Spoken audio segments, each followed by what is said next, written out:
Hello, I'm Emma, a 36-year-old mom to a wonderful 7-year-old named Andrew. Recently, my life has been pretty chaotic, and it's all because of my lousy ex-husband. You know the type, the one you wish you'd dealt with a long time ago. That's him. We met in college and went through some big life events together. We graduated, moved to Chicago, and supported each other when we first got jobs. We built a life together, but I don't want to overstate things. Josh has always been an average guy. He wasn't super successful or rich. We got together when I was in a vulnerable place because my mom had been diagnosed with cancer. Josh came along at that time and gave me the support I needed. Then, on one memorable Thanksgiving, Josh surprised everyone by getting down on one knee and proposing. It was a beautiful moment.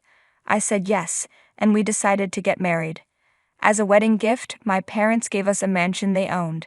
It was an amazing gesture and a great start to our life together as husband and wife. Then we had Andrew, our baby boy. Becoming a mom gave me clarity about my life and purpose, but Josh seemed lost.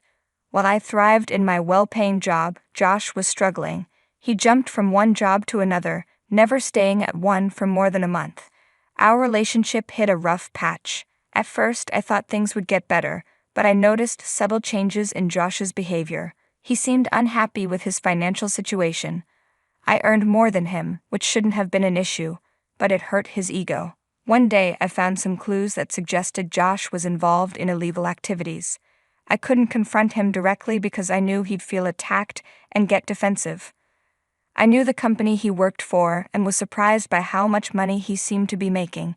It just didn't add up. It felt like I was walking on eggshells around him, and it was really tough. Finally, I had enough. One evening, I got the courage to have a serious talk with him. To my surprise, he didn't get defensive. He admitted to the illegal stuff and his messed up reasons for doing it. He told me he'd been using the company's credit cards for his own expenses and embezzling money. He said it hurt his ego that I earned more than him, and that we lived in a house that was mine, not his. When Andrew was born, things got even worse for him. He felt ashamed that he wasn't the one providing for our family, and he got tangled up in embezzlement to make more money. His confession about the illegal activities was the final blow to our already fragile relationship. My priority was Andrew, my sweet little boy. I couldn't stand the thought of him growing up with a father involved in criminal activities. Josh was not the role model I wanted for him, and I was scared of the consequences of Josh's actions on our family. Who knew what he would do next and how it would affect our lives? I couldn't take that risk, especially with Andrew's future at stake. I wanted the best for my son, Andrew, so I did what any mother would do. We got a divorce and shared custody of Andrew. Breaking free from the toxic situation we were in was scary, but it was also freeing. It's been a smooth year and a few months since the divorce, and things were going well. We had a system. Josh would take Andrew on weekends, and we kept communication minimal. Josh mentioned getting married again, and honestly, if he finds someone who makes him happy, that's his business. Our divorce wasn't even that messy. So it was just an ordinary Monday morning. Andrew got on the school bus, and I started my day. I did some chores and took our dog, Archer, for a walk. Just typical mom stuff. I work as a social media manager for a lifestyle magazine, so I mostly work from home, except for 2 days in the office. I was in my study, getting into my work groove, when I heard a woman's voice calling my name from downstairs. It didn't sound like any of my close friends dropping by for a surprise visit. I went downstairs and there she was, a blonde woman who had barged into my house. She looked familiar, but I couldn't place her at first. Then it hit me, it was Claire, Josh's new wife. Emma, finally. I think we need to talk. Oh, hi, Claire. I'm not sure what you're talking about, but go ahead. So how long do you plan on staying here?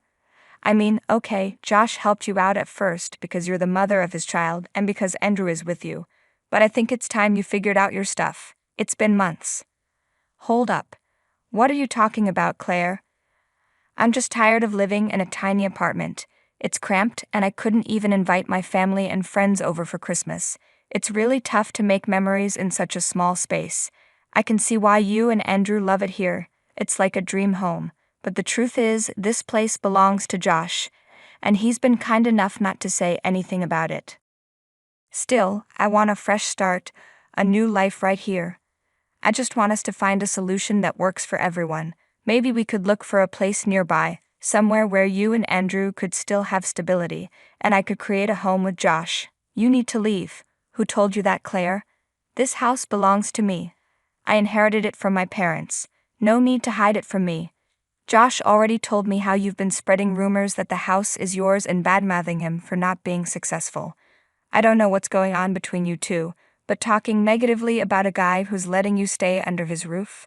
And think about your son. What kind of picture are you painting of his dad? Hold on, Claire. I'm curious. Who's been telling you all this?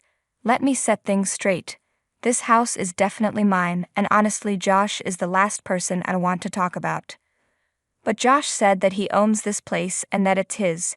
Why would I lie to you? I can show you the paperwork that proves this house is mine.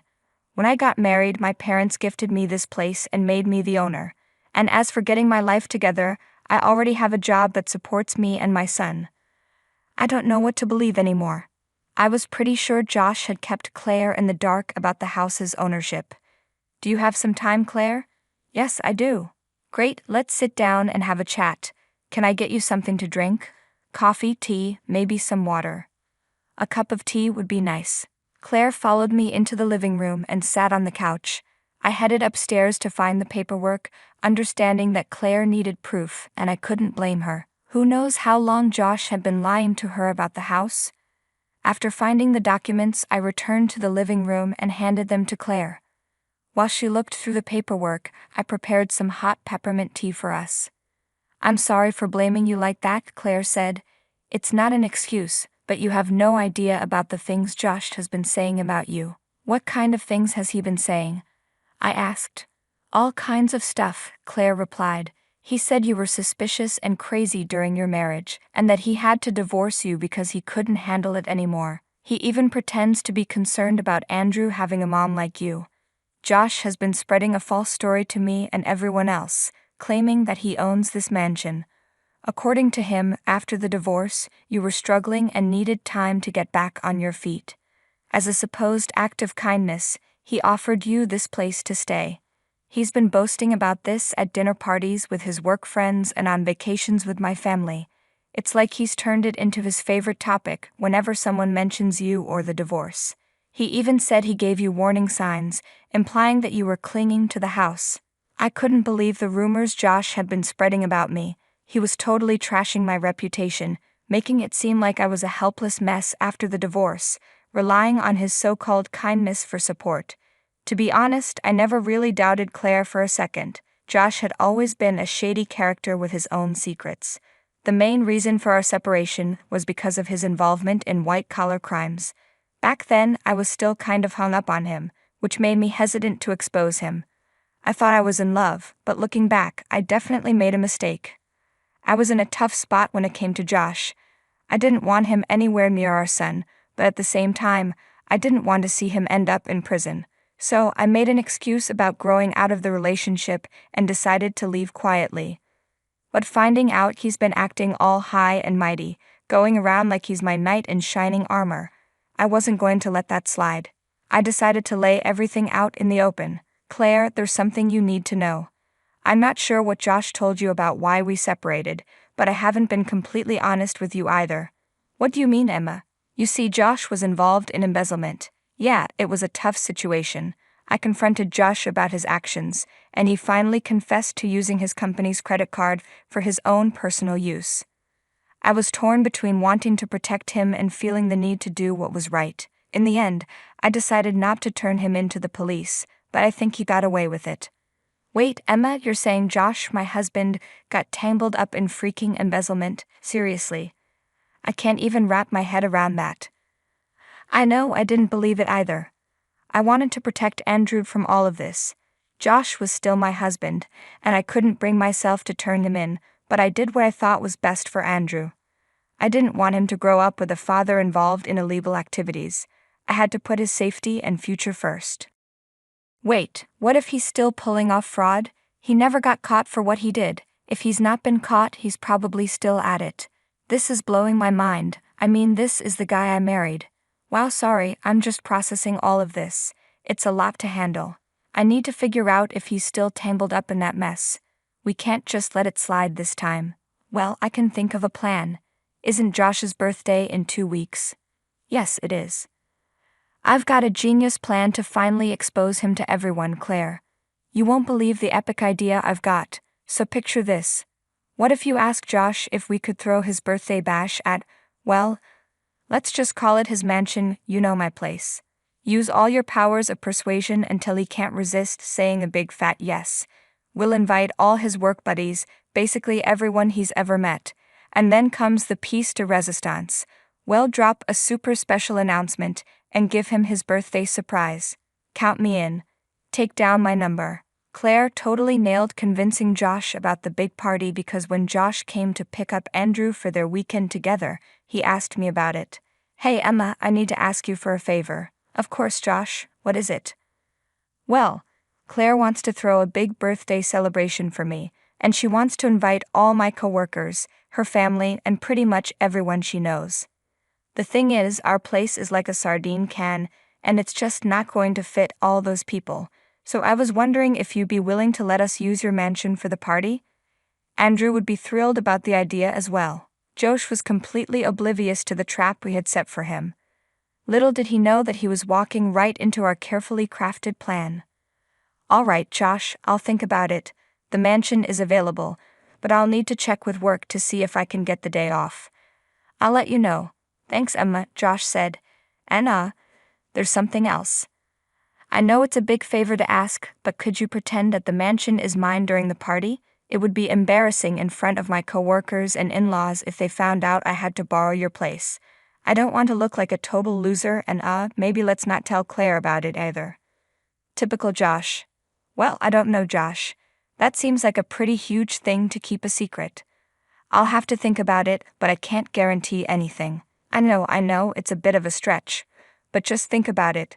I'd owe you a lot if you'd help me out. Well, I've got to go now. Just text me and let me know, okay? Bye. And just like that, everything fell into place. I texted Claire, letting her know that the plan was a go, and asked her to send out the invites to everyone for Josh's big day. A few days later, I gave Josh the green light to celebrate his birthday at my place and promised to keep his little secret. The big day had finally arrived, Josh's birthday. He walked in with Claire, and we acted all casual, but little did he know that we had a whole plan brewing behind the scenes. Andrew was pumped to see his dad, but I couldn't ignore the hurt and betrayal I felt. I had protected Josh and kept his secrets, and in return he spread lies about me and our marriage. I was done being the good guy, and it was time to change that. As the guests started rolling in, I couldn't help but observe Josh putting on his charming act, trying to look perfect and flawless. But little did he know that his lies were about to be exposed. All of his friends, coworkers, and family members filled my house, totally clueless about what was going to happen. Finally, when almost everyone had arrived, Claire and I gathered everyone around. Hey everyone, so we're all gathered here to give a shout out to Josh today. But if we're going to raise a glass to the guy, it's only fair that you know what he's really about. It's easy to talk smack and spread gossip, but believe me, the truth has a way of showing up. Now, you might be curious about how Claire and I, the ex and the current wife, can actually get along. Well, here's the lowdown. We've both been through the Josh experience, and he has been fooling us around. Josh jumped in. Whoa, hold up, Emma, what's going on? Did you maybe hit the drinks a bit too hard? No worries, everyone, you can just go back to whatever you were up to. I have the situation under control. Hey Josh, just give her a chance to speak, Claire said. I know Josh might have been running his mouth and spreading lies about me, making me look like the crazy one for divorcing him or whatever. But let me set the record straight. There is only one reason why I left him, and that is because he was involved in some shady fraud. Thanks to Claire, the truth came out. Josh has been yapping about how this mansion belongs to him. Well, newsflash, it's actually mine. I've been working to raise my kid while Mr. Fraud over here has been stealing money from companies. The truth behind why I split with Josh is that he was mixed up in embezzlement. I didn't have the guts to call him out on it before, but I'm not holding back anymore. Claire, I don't know what Emma's been telling you, but I promise you it's not what you think. You guys, there's been a mistake, Josh said, trying to regain control. Cut the crap, Josh, Claire snapped. Emma's been real with me, and I know all about your sketchy stuff. It's hard to believe I fell for your stories. Seriously, did you marry me just because you needed a new crash pad after Emma gave you the boot? Well, people, just so you know, the authorities are in the loop, and they'll be showing up any moment. It looks like the party's a no-go today. Seeing as this is my place and not Josh's, you're all free to take off. Are you for real, Emma? You wrecked everything for me. And Claire, seriously, you were in on this? How could you go behind my back with my ex-wife? You too, I'm out of here. The cops are on their way, Josh. It might be a good move to get your lawyer to sort this out, I said. And that's how I finally took care of what needed to be done a long time ago. From what I heard from Claire, there was an ongoing investigation into Josh, and he was found guilty of stealing from the company he used to work for. And not just that, the company he was currently working for also discovered some unexplainable changes in their accounting records. It turns out he was still up to his old tricks, stealing from people. As a result, he had to pay a hefty fine of $110,000 and is now facing a 2-year prison sentence. I tried to shield Andrew from all this for as long as I could, but eventually I had to tell him the truth about his dad and how he wasn't a good man. It has been tough on him, and he still misses his dad at times, but he understands the situation. Exposing Josh and bringing his shady activities to light has been like lifting a weight off my shoulders. I feel so much more liberated now. It's true that sometimes you want to trust people and give them a second chance because everyone deserves one, right? But then there are people like Josh who just don't change. I'm fully embracing my life as a single mom. My priority is Andrew's happiness and well-being, and I won't let anyone drive us down again. My friendship with Claire has been comforting too. It's funny how life can lead to unexpected friendships. It's like I finally dealt with my unfinished business and moved on. Sitting in the dimly lit living room, I clutched a photo of my late husband, Elliot. The silence was only broken by the soft ticking of the grandfather clock, a constant reminder of the time that had slipped away since his passing. Across from me, Helena, my mother-in-law, sat knitting quietly. Her presence always brought a comforting sense of stability. The door swung open, shattering the stillness. Raymond, my new husband, strode in with a grin that stretched ear to ear. "Cora, you won't believe what I've found." His voice was laced with excitement. I looked up, my heart heavy. "What is it, Raymond?" "It's a mansion, Cora. A magnificent mansion. Just imagine us living there. It's only $3 million, a steal for a place like that." His eyes sparkled with a fervor that I hadn't seen before. "A mansion?" My voice was a mere whisper, disbelief coloring my tone. "Raymond, how could we possibly afford that?" He leaned in, his smile widening. "We'll use the insurance money from Elliot. It's perfect." The room seemed to spin. That money was all I had left of Elliot. "But that money, it's meant for my future security," I managed to say, gripping the photo tighter. "Cora, darling, it's just money, and what better way to use it than to secure our luxurious future?" Raymond's dismissiveness struck a nerve. Helena stopped knitting, her gaze sharp. "Raymond, that money was meant for Cora's well-being, not for such extravagance." He dismissed her with a wave of his hand. "Helena, you worry too much. It's a good investment. Cora agrees with me, right?" I felt cornered, his expectant eyes pressing down on me. Memories of Elliot, our dreams and love, seemed to be fading away, overshadowed by Raymond's grand plans. "Raymond, do we really need something so extravagant?" My voice shook, betraying my inner turmoil. "Trust me, Cora. This is our future. A new beginning," he said, his tone leaving no room for argument. I glanced at the photo in my hands, then at Raymond's eager face, and finally at Helena. Her expression held concern and a hint of disappointment. Doubt crept into my heart, a growing sense that the life I had envisioned with Raymond was slipping through my fingers like grains of sand. I tried to make peace with the decision, but the mansion loomed in my mind like a gilded cage. The following weeks were a blur of Raymond making arrangements. He seemed oblivious to my growing unease and Helena's silent disapproval. One evening, as I was setting the table for dinner, Raymond's daughter, Nora, came into the kitchen. At 17, she carried a rebellious streak that made her hard to connect with. "So we're moving into a mansion, huh?" she said, her tone laced with a sarcasm that I wasn't prepared for. "Yes, it seems so," I replied, keeping my voice neutral. Nora leaned against the counter. eyeing me with a mix of curiosity and disdain. Must be nice, stepping up in the world thanks to someone else's money. Her words stung, and I struggled to maintain my composure. Nora, it's not like that. It's complicated. Sure, whatever you say, Cora, she dismissed, grabbing an apple and leaving the room as abruptly as she had entered. That night, Raymond was unusually quiet at dinner.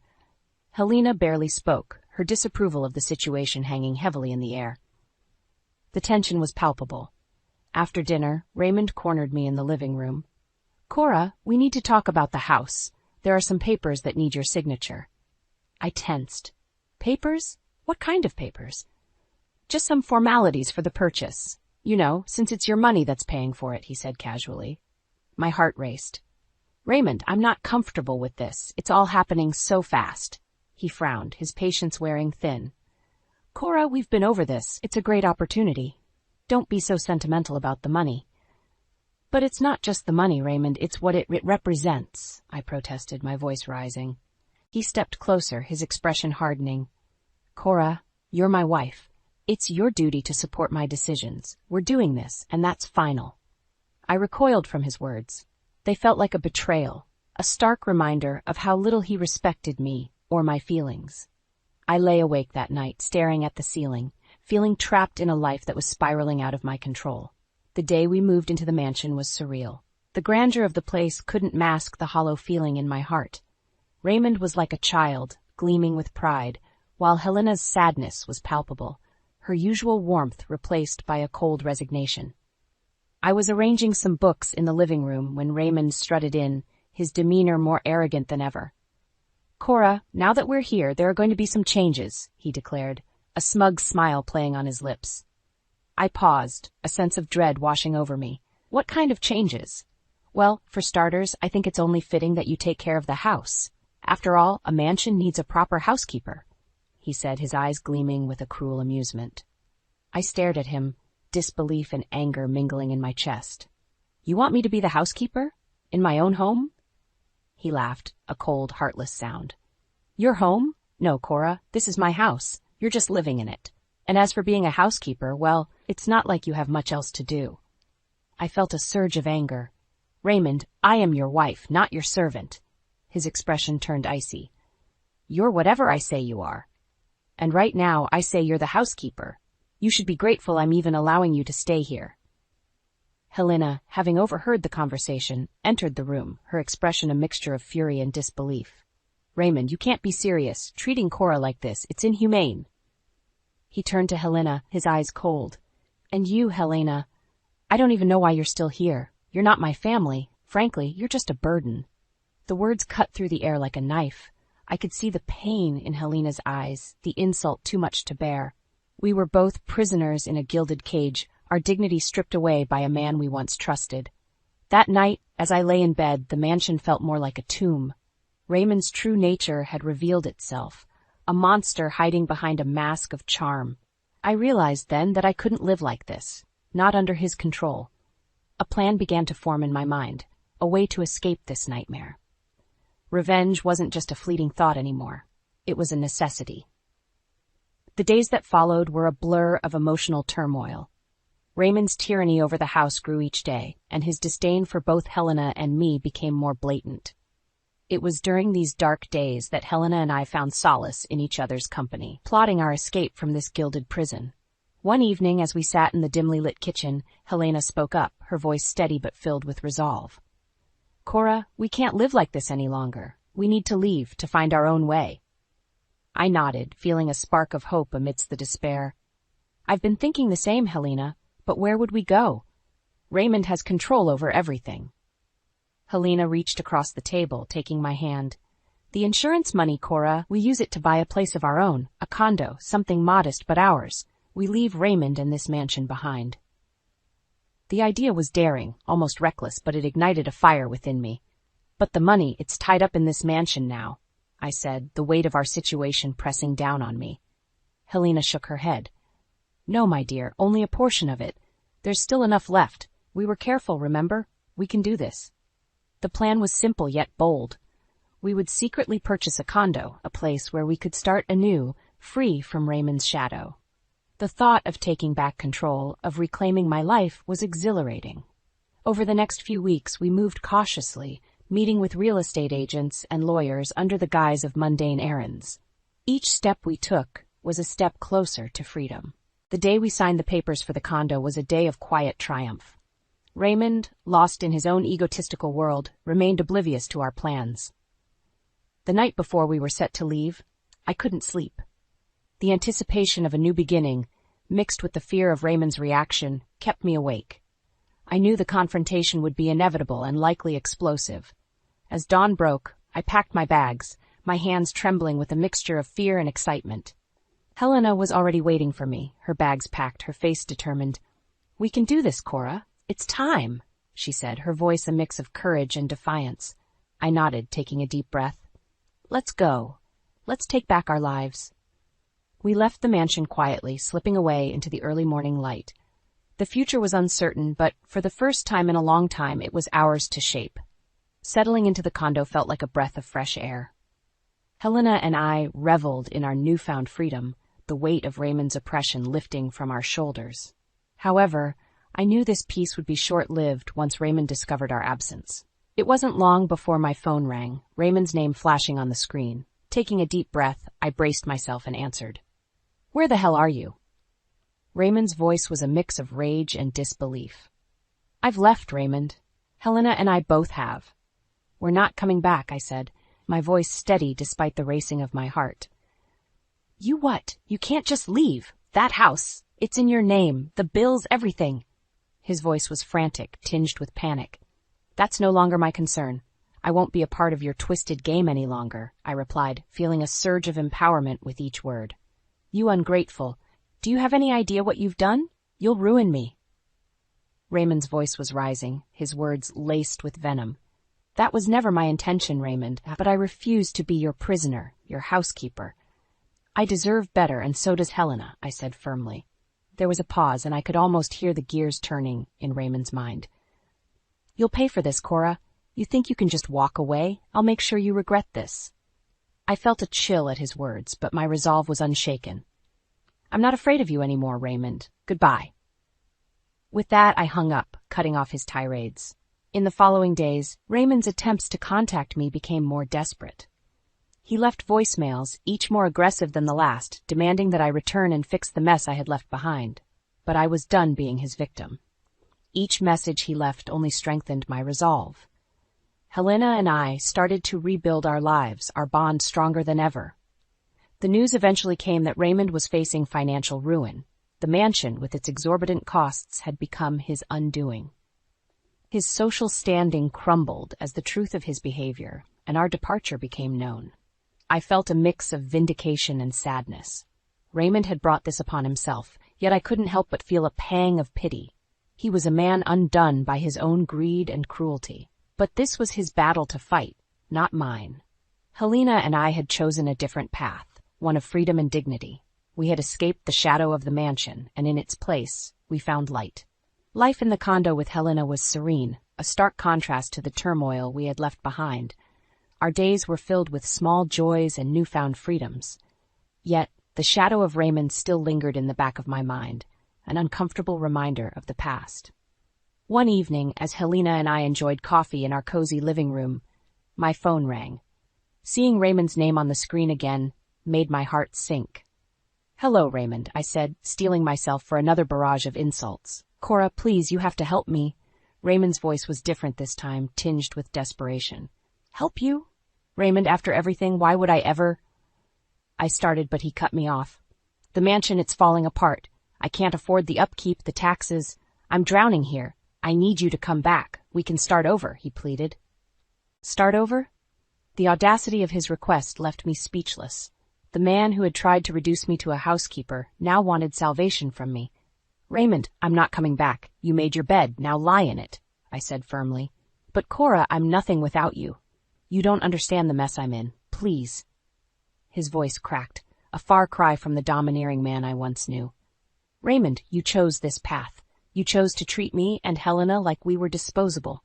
You can't expect me to fix the consequences of your actions," I replied, my voice unwavering. There was a heavy silence on the line before Raymond spoke again, his voice barely a whisper. "I'm sorry, Cora.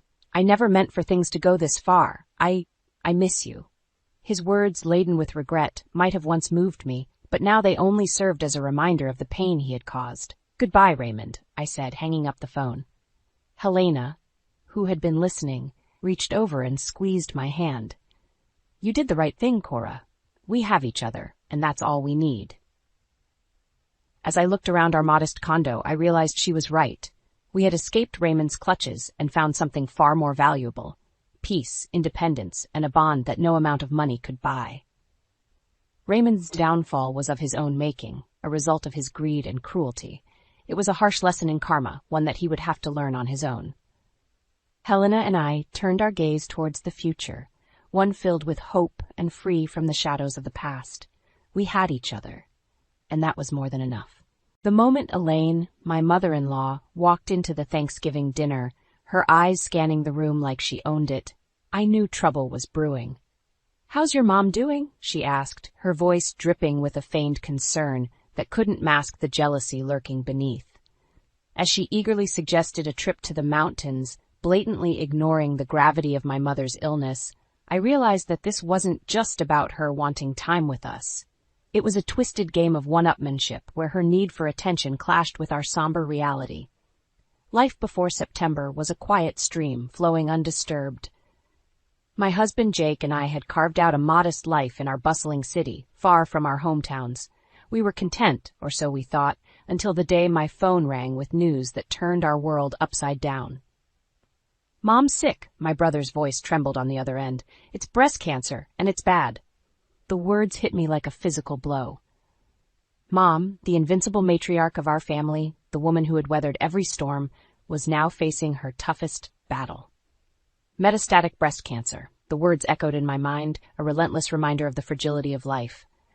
Jake held me that night, as I cried, his arms a stronghold against the chaos unraveling within me. We knew what we had to do. Within weeks, we arranged to work remotely and packed our lives into suitcases, ready to move across the country to be with Mom. Our plan was met with mixed reactions. My in-laws, particularly my mother-in-law, Elaine, were initially overjoyed at the prospect of us moving back. She lived just an hour and a half from my parents, a proximity that seemed convenient but soon proved to be anything but. "Can't wait to have you both nearby." Elaine's voice chirped over the phone, a stark contrast to the somber mood that had enveloped our lives. I appreciated her enthusiasm, or at least I tried to. But as our departure date neared, her excitement morphed into a relentless expectation for our time and attention. It was as if she couldn't see beyond her own desires, blind to the grim reality we were facing. "We should plan a trip to the mountains," she suggested during one of our calls, her tone oblivious to the weight of our situation. I exchanged a weary look with Jake. How could we explain to her that our move wasn't a joyous reunion, but a somber duty to be with my ailing mother? We arrived at my childhood home in November, welcomed by the familiar sights and scents, now tinged with the underlying scent of medication and antiseptic. Mom, once vibrant and full of life, was a shadow of her former self, the cancer stealing away her strength, but not her spirit. Elaine's calls became more frequent, each one a subtle reminder of her expectations.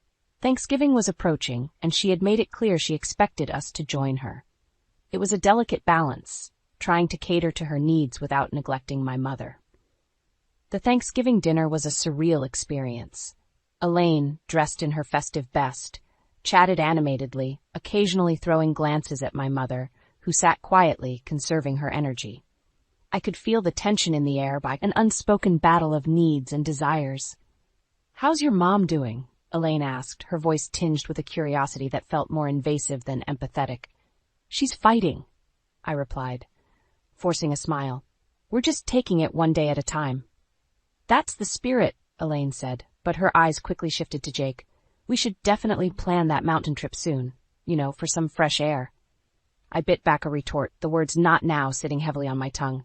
This was not the time for leisure plans, not when every moment with my mother was precious.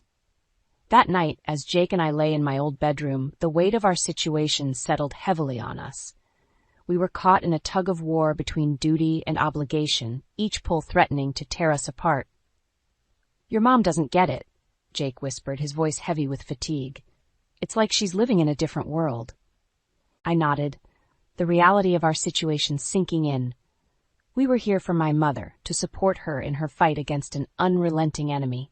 But in doing so, we had inadvertently ignited another battle, one with an adversary we hadn't anticipated, Elaine's jealousy and unmet expectations. The Thanksgiving dinner at my parents' house with Elaine present was a balancing act on a tightrope.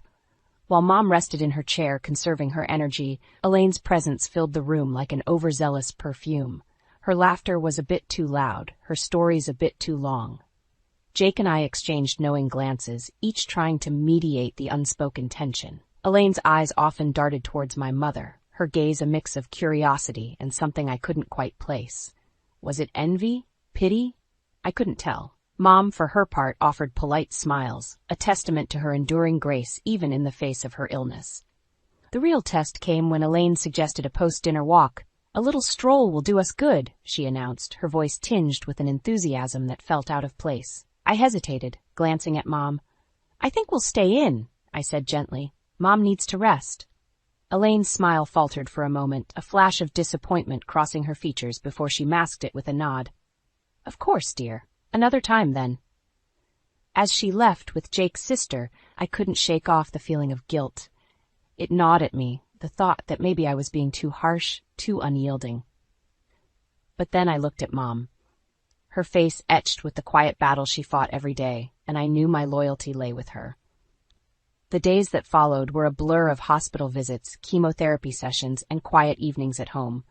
Mom's strength ebbed and flowed like the tides, some days bright and talkative, others withdrawn and weary. Through it all, Jake and I were her steadfast anchors, holding on amidst the storm. Meanwhile, Elaine's calls became a constant undercurrent in our lives. "When are you coming to visit?" she would ask, her voice laced with a hint of reproach. "I miss you both so much." Jake handled these conversations with a patience I admired. "We're really tied up with Mom's treatments," he'd explain, his tone apologetic yet firm, "but we'll try to make it soon." Each call ended with promises left hanging like unfinished sentences, and I could sense Jake's frustration growing. It was a tug-of-war between his mother's wants and his own sense of duty towards mine. As Christmas neared, the air grew colder, and so did the atmosphere between us and Elaine. She invited us to her annual family Christmas party, a lavish affair that was the highlight of her social calendar. But the thought of a crowded house, with laughter and merriment, felt jarringly out of sync with our current reality. "We can't," I told Jake, my decision firm. "It's too risky for Mom, and honestly, for me too." Jake agreed, but the task of conveying this to Elaine fell heavily on his shoulders. I could only imagine how she would take this news, another rejection, another preference for my family over hers. But our priority was clear, and it wasn't the festive allure of a Christmas party. It was the quiet, somber room where my mother lay, fighting a battle that overshadowed all else. The decision not to attend Elaine's Christmas party was met with a strained understanding on her part, but the underlying disappointment was palpable. "I understand, dear," she said over the phone, her voice a mixture of resignation and thinly veiled frustration, "but you'll be missing a lovely evening." Jake's response was gentle but unwavering. "Mom's health comes first, you know that." I listened from the other side of the room, a knot of anxiety tightening in my stomach. The situation was delicate, a fragile truce at best, and I feared any wrong word might shatter it. The days leading up to Christmas were a study in contrasts. While Elaine prepared for her festive gathering, our home was enveloped in a quiet routine of caregiving and support for my mother. The joy of the season seemed a distant echo, muffled by the more pressing concerns of health and survival. Elaine's occasional updates about the party preparations felt like intrusions from another world. "We'll have a lovely tree, and the children will put on a little play," she enthused during one call. "That sounds nice," I replied, forcing a smile into my voice. But my mind was elsewhere, on the pale figure resting in the next room, her life hanging in a delicate balance. The day of the party arrived, and with it came a flurry of messages and photos from Elaine, showcasing the festive atmosphere at her home. Each image was a splash of color and light, a stark contrast to the somber tones of our current life. "I wish you could be here. Elaine texted, a note of longing in her words. Jake sighed as he read the message. I know she's trying to include us, but it just makes it harder. I nodded, understanding his conflict. It was a no-win situation. Staying here was an unspoken acknowledgement of our priorities, but it also meant widening the gap between us and Elaine. As evening fell, the sounds of laughter and music from Elaine's party reached us through phone calls and messages. It was as if the merriment from there underscored the silence in our home. I feel like I'm letting her down, Jake admitted, his voice heavy with guilt. You're doing what's right, I reassured him, although I grappled with my own doubts. Were we being unfair to Elaine? But then I looked at my mother, her face serene yet etched with the lines of her struggle, and I knew we had made the only choice we could.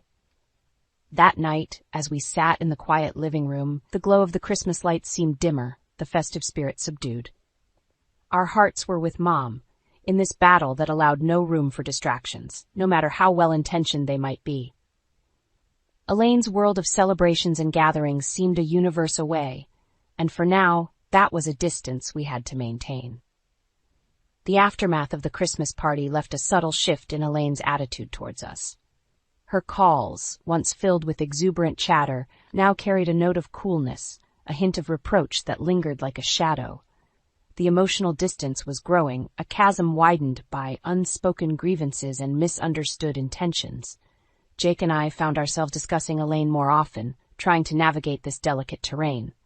She just doesn't see the whole picture, Jake would say, his brow furrowed in frustration. It's like she's only thinking about herself. I couldn't help but agree, though a part of me empathized with Elaine's loneliness. It was a confusing tangle of emotions, understanding her need for attention, yet resenting the pressure it put on us. As New Year approached, the tension reached a new height. Elaine called, her voice brittle with contained emotion. I feel like you're avoiding me, she accused, her words sharp and direct. Jake's response was calm, but I could hear the strain in his voice. Mom, it's not about avoiding you. We're just really focused on Nerder's mother's name right now. Elaine's reply was a mixture of hurt and anger.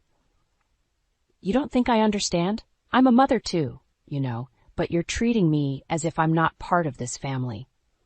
The conversation spiraled into an uncomfortable confrontation, with Elaine expressing her feelings of being sidelined and neglected. Her words were laced with a bitterness that took us by surprise. You're always there for her, but what about me? Don't I matter? The call ended on a tense note, leaving an uneasy silence in its wake. I looked at Jake, his face a mask of conflicted emotions. The situation was more complex than we had realized. It wasn't just about Elaine's demands for attention. It was about her feeling of loss, of not being a priority in her son's life anymore. We sat in silence, the weight of the situation settling heavily upon us. It was clear that this was more than just a case of competing demands. It was a deep-seated feeling of jealousy that Elaine harbored, a jealousy that was now openly affecting our relationship. That night, as I lay in bed, I couldn't help but feel a surge of anger towards Elaine.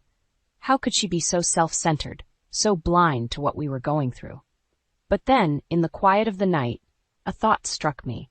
Perhaps Elaine's jealousy was rooted in fear, a fear of losing her place in her son's life, a fear exacerbated by the crisis we were facing. It was a bitter pill to swallow, recognizing that beneath the surface of Elaine's demands and complaints lay a deeper issue, one that needed addressing. But the question remained, how could we bridge this growing gap? How could we heal the wounds that were slowly tearing our family apart? The days that followed were a dance around unspoken words and unaddressed feelings. Jake and I knew that the situation with Elaine couldn't be left to fester, yet the courage to confront it head-on was hard to muster.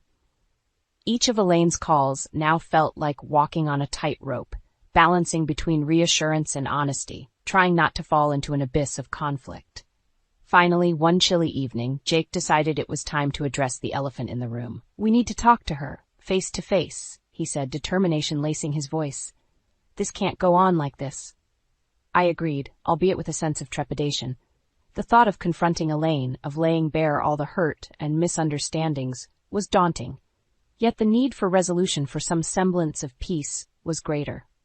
We arranged to meet Elaine at a small cafe, a neutral ground away from the emotional landscapes of our homes. The meeting was tense from the outset. Elaine's smile was tight, her eyes guarded. We exchanged pleasantries, but they were just brittle veneers over the turmoil underneath. Jake took the lead.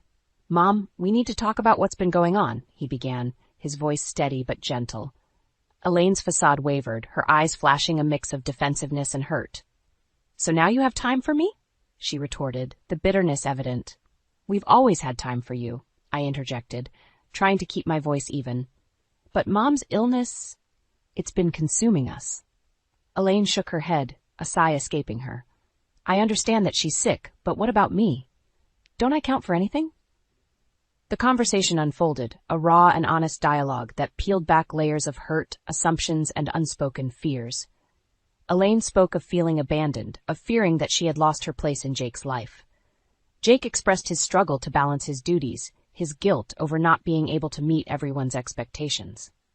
There were tears, moments of heated words, but also instances of quiet understanding.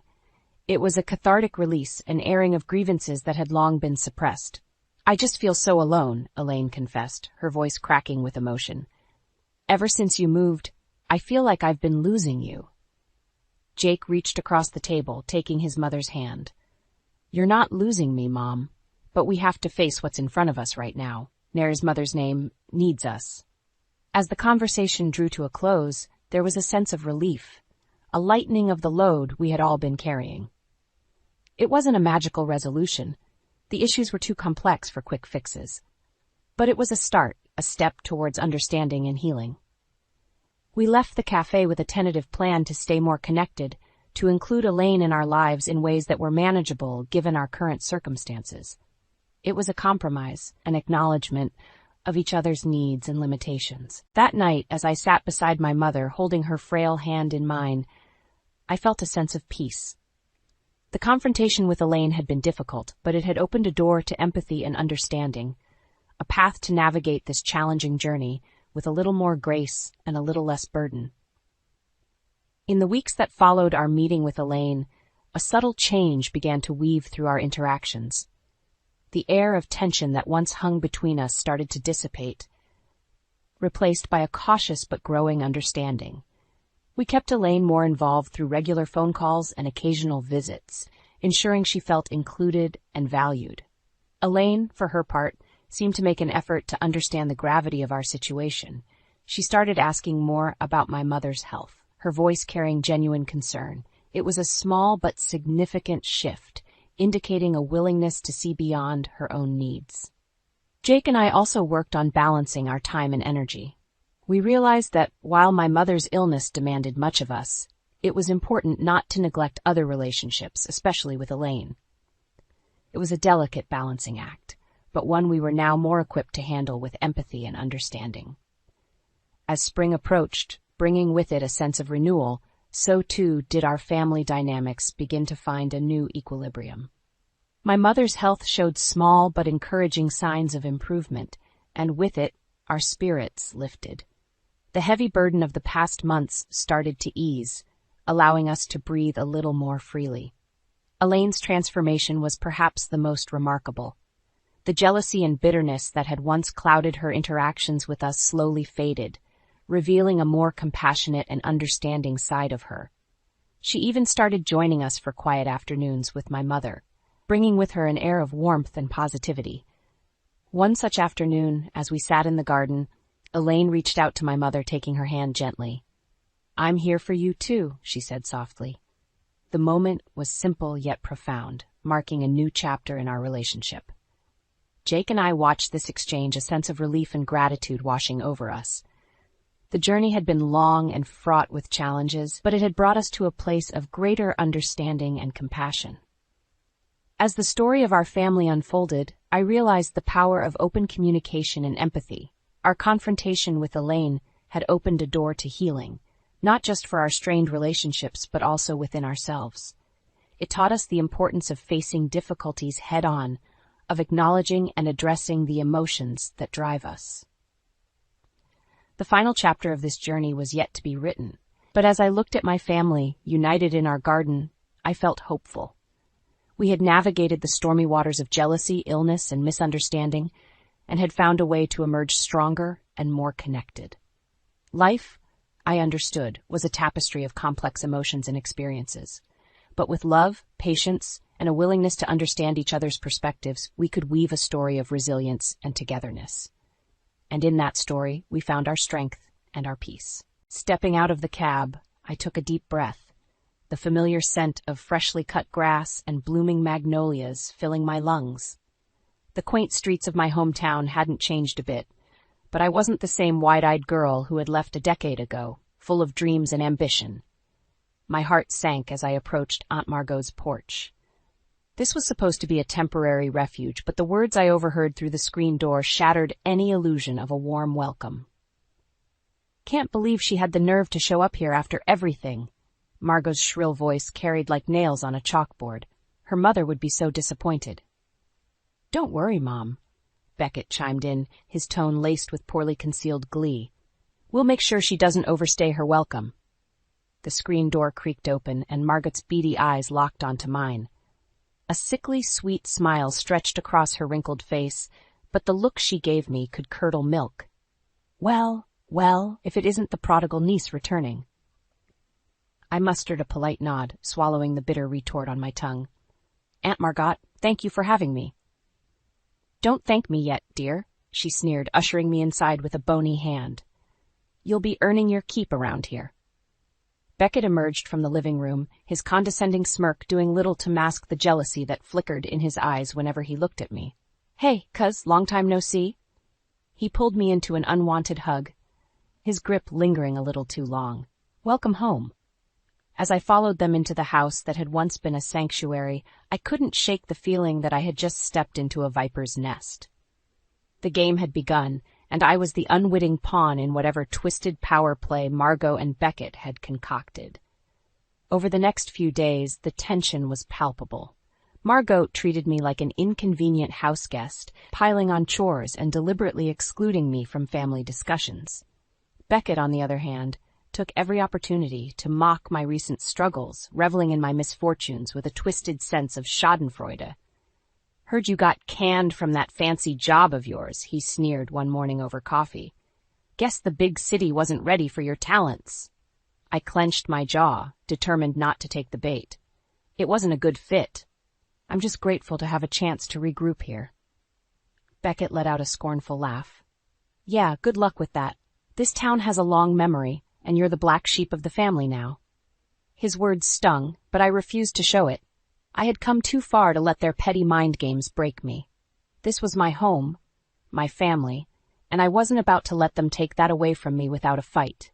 As I lay awake that night, staring at the glow-in-the-dark stars still clinging to my childhood ceiling, I made a silent vow. No matter what games Margot and Beckett were playing, I would unravel their twisted web of lies and deceit. The road ahead might be treacherous, but I was done running. It was time to face the storm head-on and reclaim what was rightfully mine. A week had passed since my unwelcome homecoming, and Margot's disdain showed no signs of waning. Every morning, she would greet me with a fresh list of chores, her lips curled into a sneer as she inspected my work with a critical eye. "Honestly, Raina, is this the best you can do?" she sneered one afternoon, pointing at a smudge on the kitchen counter. "No wonder you can't hold down a job." Before I could respond, Beckett sauntered in, that infuriating smirk plastered across his face. "Give the girl a break, Mom. She's just not cut out for real work." My fists clenched at my sides, but I bit my tongue. Losing my cool was exactly what they wanted. Later that week, I finally secured a job at the local boutique, desperate for any excuse to get out of that suffocating house. But even that small victory was short-lived. Well, if it isn't the failed city girl," Beckett sneered when I shared the news. "Bet you'll be real popular working retail with all your fancy degrees." Margot clucked her tongue disapprovingly. "Just don't go getting any ideas, dear. This is a temporary arrangement until you get back on your feet." The implied message was clear. I was nothing more than a charity case in their eyes, a burden to be tolerated until I could be sent on my way. At work, whispers seemed to follow me everywhere I went. Former friends and classmates watched me with a mixture of pity and schadenfreude, no doubt regaling each other with tales of my spectacular downfall. "Hey, Raina, heard you lost your big-shot job in the city," one of my old high school friends, Kendra, said with a saccharine smile. "That's too bad. I always knew you'd end up right back where you started." I forced a polite smile, my cheeks burning with humiliation. "Just taking a little break, that's all. Sometimes you need to recharge your batteries." Kendra's laugh was like nails on a chalkboard. "Well, good luck with that. This town has a way of trapping people, you know?" As the days wore on, the isolation wore me down. Everywhere I turned, I was met with snide remarks or cold shoulders. Even mundane trips to the grocery store became exercises in avoiding judgmental stares and whispered barbs. It didn't take long to realize that Beckett was behind it all, spinning a twisted web of lies and rumors to alienate me from what few allies I had left in this town. My sordid, big-city misadventures became fodder for the local gossip mill, each story more outlandish than the last.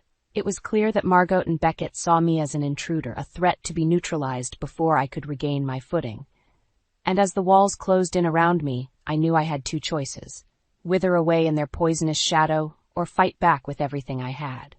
One sleepless night, as I stared at the shadows dancing across my childhood bedroom walls, the path forward became clear.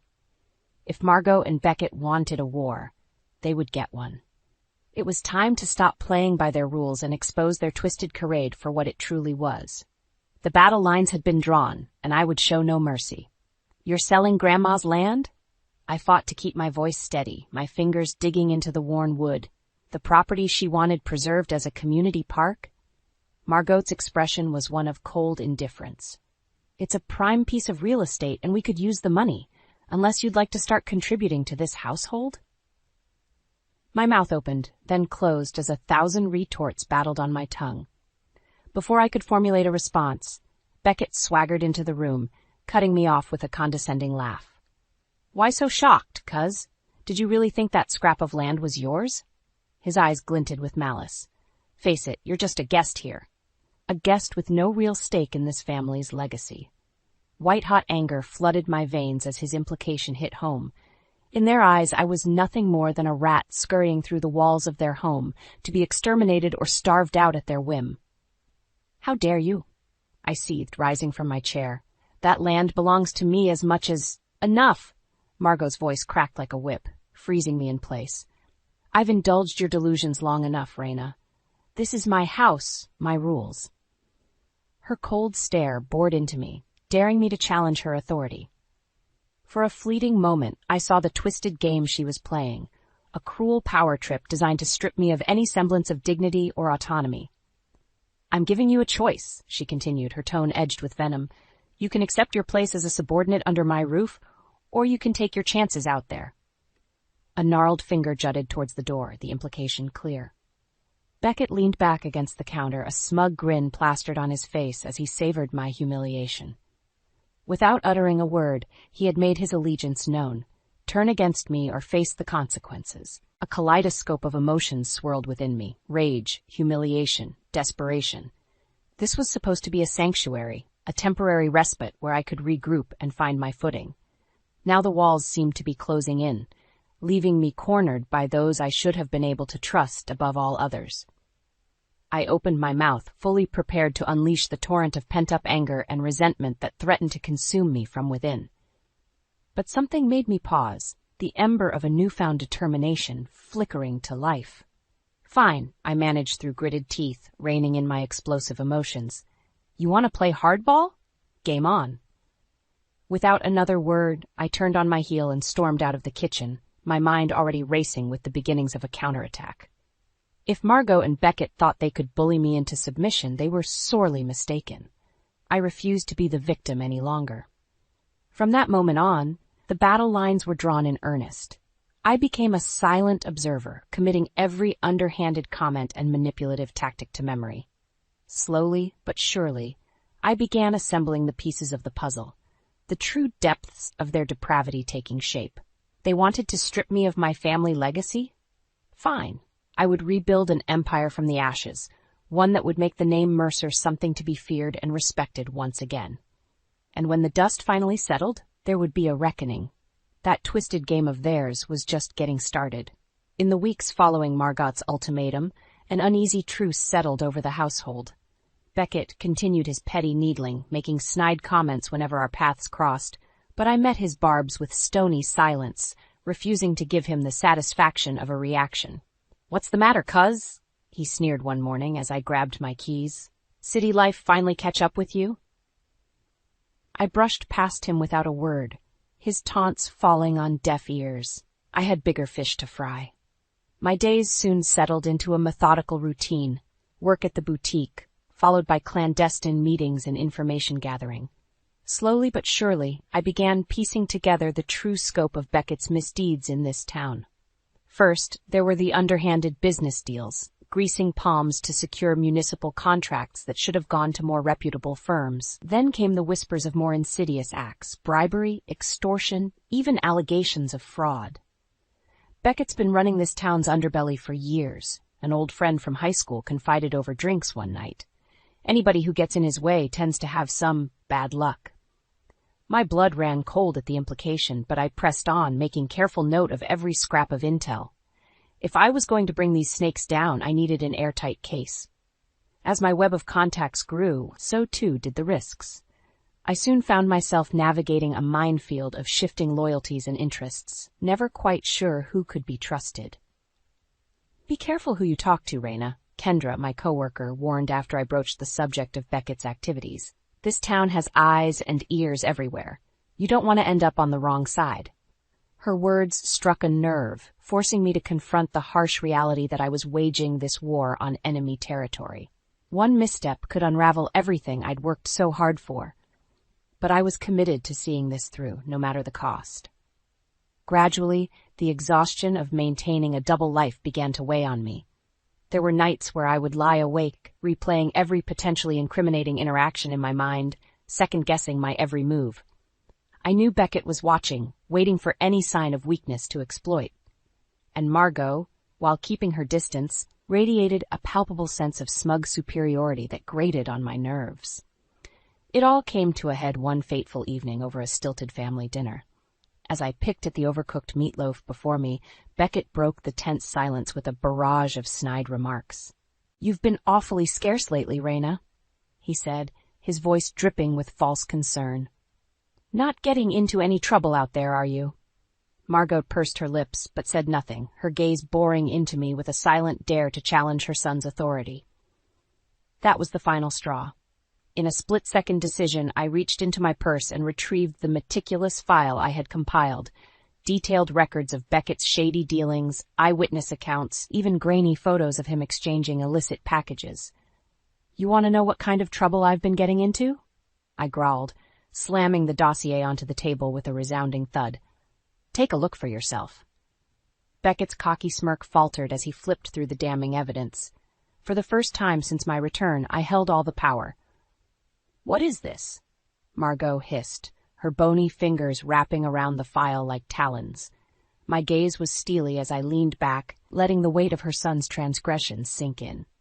"Your perfect little prince has been running this town into the ground," I said, relishing the words, but not for much longer.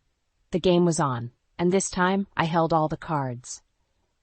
The annual Mercer family gathering was always a tense affair, but this year's event carried an electric undercurrent of anticipation. As I stepped into the backyard, dozens of judgmental eyes fell upon me. Aunts, uncles, and cousins all whispering behind cupped hands. Beckett wasted no time in making his presence known, swaggering over with a wolfish grin. Well, if it isn't the black sheep herself, gracing us with her presence. I met his gaze, unflinching. "Don't worry, cousin. I'll be on my best behavior." Before he could respond, Margot's shrill voice cut through the din like a rusted knife. "Everyone, please take your seats. We have much to discuss." As the family assembled around the weathered picnic tables, Beckett made a show of pulling out his mother's chair, reveling in the approving murmurs that rippled through the crowd. I resisted the urge to roll my eyes. The performance was just another ploy to solidify his position at Margot's side. "Now, as you all know, our annual gathering isn't just about reminiscing," Margot began, her steely gaze sweeping across the assembled faces. It's also a time to discuss the future of our family's legacy." She paused, letting the weight of her words sink in. Out of the corner of my eye, I caught Beckett's smug smile, the unspoken message clear. He expected to be named the heir apparent, the keeper of the Mercer family flame. This was my moment. "Before we proceed," I interjected, rising from my seat, "there's something you all should know about our esteemed cousin Beckett." A hush fell over the crowd as I produced the incriminating dossier, letting it fall upon the table with a dull thud. It would seem our family's legacy isn't quite as pristine as we've been led to believe. Beckett's eyes widened in panic as I laid bare the sordid details: shady business deals, extortion, even implications of more violent criminal ties. A cacophony of gasps and muttered disbelief echoed through the backyard as I exposed every last dirty secret. "You lying bye." Beckett lunged towards me, only to be restrained by two burly uncles. Margot remained motionless, her face drained of color as the stark reality of her son's transgressions sank in. In the ensuing chaos, I locked eyes with my aunt, allowing the faintest hint of a smile to crease my lips. "You wanted the truth, Margot? Well, here it is in all its sordid glory." Her jaw clenched, but she said nothing, powerless in the face of such overwhelming evidence. As the family erupted in heated argument, I stepped back, reveling in the implosion of their carefully curated facade. The reckoning had begun. In the aftermath of the family gathering, the fractures that had been laid bare only deepened. Beckett's web of criminal dealings unraveled at a dizzying pace as the local authorities pounced, emboldened by the evidence I had provided. Within days, he found himself under investigation, his assets frozen and a cloud of suspicion hanging over every business venture he had touched. The once smug prince had become a pariah, his name reviled from every corner of the town he had exploited. And Margot? Her fall from grace was just as precipitous. As the matriarch who had turned a blind eye to her son's misdeeds, she became a social outcast, shunned by the very people who had once fawned over her every move. It was almost impressive how quickly the tide had turned. One moment, they were the revered pillars of our community. The next, they were untouchables, radioactive figures to be avoided at all costs. I, meanwhile, found myself thrust into an unlikely position of power. With Beckett's criminal empire in shambles, someone had to step in and salvage what remained of our family's legitimate business interests. And in the eyes of many, I was the only Mercer untainted by scandal. It wasn't a mantle I accepted lightly. Part of me still harbored doubts, wondering if I was truly cut out to lead in the wake of such turmoil. But as I surveyed the wreckage left behind by Beckett's greed, I knew I had no choice but to try.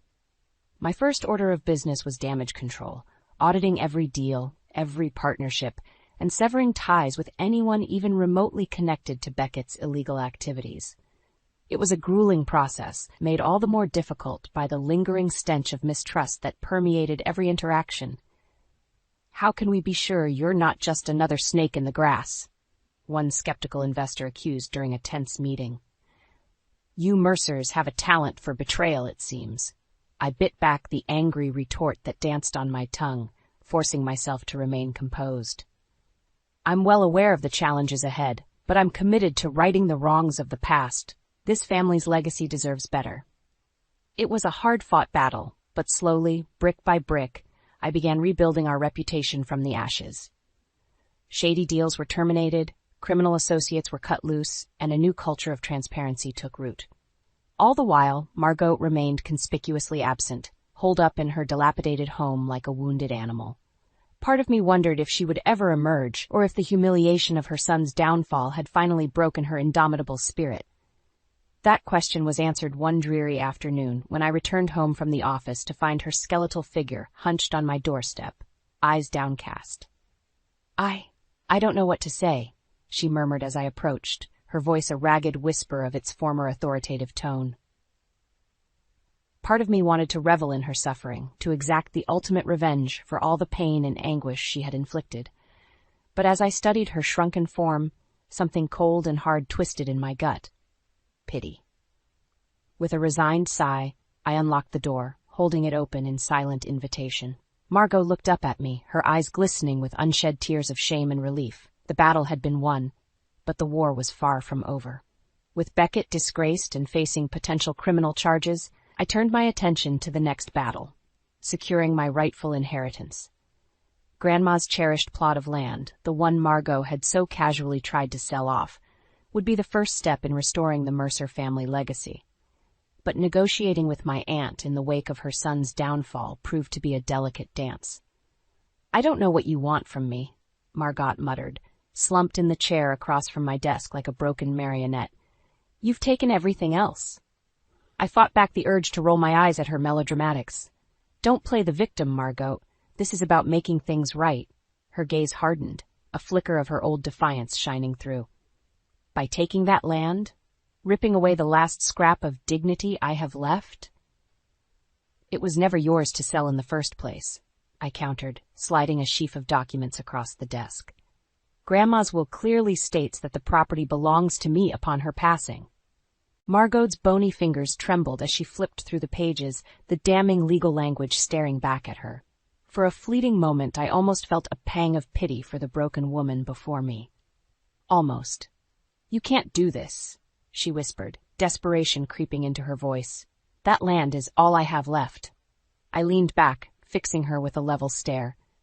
"Actually, you have a choice. The property becomes a community park as Grandma intended, under my stewardship, or you fight me on this and lose everything." Her shoulders slumped in defeat as the weight of her circumstances finally sank in. Any legal challenge she mounted would be quashed, her reputation too tarnished to gain any traction. Margot was well and truly boxed into a corner of my making. "Fine," she growled through gritted teeth. "Take your damn park. But don't think for 1 second that I'll ever forgive you for this." A thin smile played across my lips as I slid the contract across the desk, reveling in her impotent fury. "I'm not asking for your forgiveness, Margot. Just your compliance." As her gnarled hand trembled over the dotted line, I allowed myself a moment of vindication. The first chess piece had fallen into place. Over the next few months, I steadily consolidated my hold over the family's interests. One by one, the remaining assets trickled under my control as Margot's influence withered and died. Even Beckett's last flailing attempts to cling to power were rendered moot as the legal walls closed in around him. By the end of that turbulent first year, I stood at the apex, overseeing the resurrection of the Mercer Empire from the ashes of deceit and betrayal. It was an empire built on transparency, integrity, everything those snakes had once lacked. The true test, however, came with the groundbreaking ceremony for Grandma's community park. As I stood before the assembled crowd, I couldn't help but bask in the moment, relishing the look of barely contained fury etched onto Margot's face. This was my legacy, my crowning achievement, and she could do nothing but watch as the culmination of her failures played out before her. "Today marks a new dawn for our town," I proclaimed, my voice carrying over the hushed gathering. "A green space where families can come together, unburdened by the sins of the past." I paused, letting my gaze settle on Margot with a pointed stare. Those driven by greed and malice would seek to spoil this gift, to defile its sacred purpose. But their pernicious influence has been purged, allowing this spirit of community to take root and thrive. A murmur of agreement rippled through the crowd, and I could see the anger simmering behind Margot's eyes. This was the ultimate humiliation, and we both knew it. As the ceremonial first shovel broke ground, I felt an immense sense of catharsis wash over me. The turnaround, so many years in the making, was finally complete. Beckett's star had fallen, Margot's reign of toxicity had ended, and in their place a new order was born, one built on the ideals Grandma had embodied, the true heart of our family's legacy. It was everything they had once sought to deny me. And I had seized it through resilience, determination, and a heaping dose of hard-earned karma. In the months that followed the opening of Grandma's park, Oakville settled into an era of rebirth and renewal. The open space quickly became a beloved gathering place, a verdant oasis in the heart of our humble town. I lost track of how many times parents approached me, eyes shining with gratitude as their kids frolicked on the playground equipment or kicked a ball across the lush greenery. "Thank you for doing this," they would murmur, their words carrying a depth of emotion that no business success could ever match. Our community deserves this. As for Margot, our relationship remained frosty at best. She avoided public outings, electing to shroud herself in self-imposed exile rather than face the prying eyes of those who had witnessed her spectacular fall. Part of me couldn't help but feel a twinge of remorse at how events had unfolded. For all her faults, she was still family, still the woman who had once been a second mother to me during those halcyon childhood summers. But the scars ran too deep, the specter of betrayal casting a pall over any hint of reconciliation. We crossed paths only when strictly necessary, the occasional terse meeting to discuss residual family matters or legal obligations. Our barbed exchanges were a twisted dance, each of us probing for weaknesses and finding none.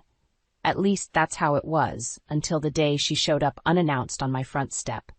"We need to talk," Margot murmured, her eyes downcast as she invited herself into my living room. I tensed, readying myself for whatever fresh salvo of resentment she planned to unleash. But the venom never came. Instead, she regarded me with a look that could almost be mistaken for wistfulness, her usual imperiousness conspicuously absent.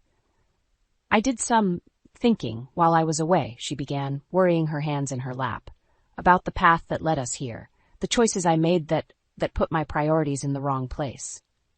I said nothing, but my eyebrow arched ever so slightly, coaxing her to continue. "What I'm trying to say is—" She faltered, visibly struggling to force the words out. "I was wrong, Raina, about everything." The admission hung in the air, so unexpected and uncharacteristic that I found myself temporarily stunned into silence. This was the indomitable Margot Mercer, a proud, vindictive woman, admitting fault, apologizing. "I don't expect your forgiveness," she pressed on, her voice strained. "I know I squandered any chance at that a long time ago, but I owe you this reckoning, I suppose." I opened my mouth, then closed it, feeling uncharacteristically unmoored by her contrition. The bitterness still lingered, as potent as ever, but after so many years of hostility and rancor, this olive branch, however belated, represented a chance to finally exorcise the demons of our shared history. "Thank you," I said at last, the words tasting unfamiliar on my tongue when directed at her, "for acknowledging that, at least." Margot nodded, her eyes glistening with something resembling remorse. We both knew that this wasn't forgiveness, nor even the start of rebuilding what had been shattered beyond repair. But it was a start, however small and fragile. A chance to shed the burdens of the past and move forward, unburdened by the recriminations and deceits that had poisoned our family tree for far too long. As she stood to leave, I found myself struck by how diminished she seemed. A husk of the imperious, cunning woman whose shadow had loomed over my life for so many years. In her place was someone human. Flawed, yes, but finally awakened to the consequences of her own sins. Perhaps that realization, however belated, could serve as the foundation for a new era in the Mercer family legacy. One where integrity and accountability took precedence over ambition and greed. Or perhaps it was merely the first step in a long, arduous road towards personal redemption for us both. Only time would tell. But as I watched Margot's withered form disappear into the fading summer dusk, I felt an unshakable sense of purpose settle over me like a warm embrace.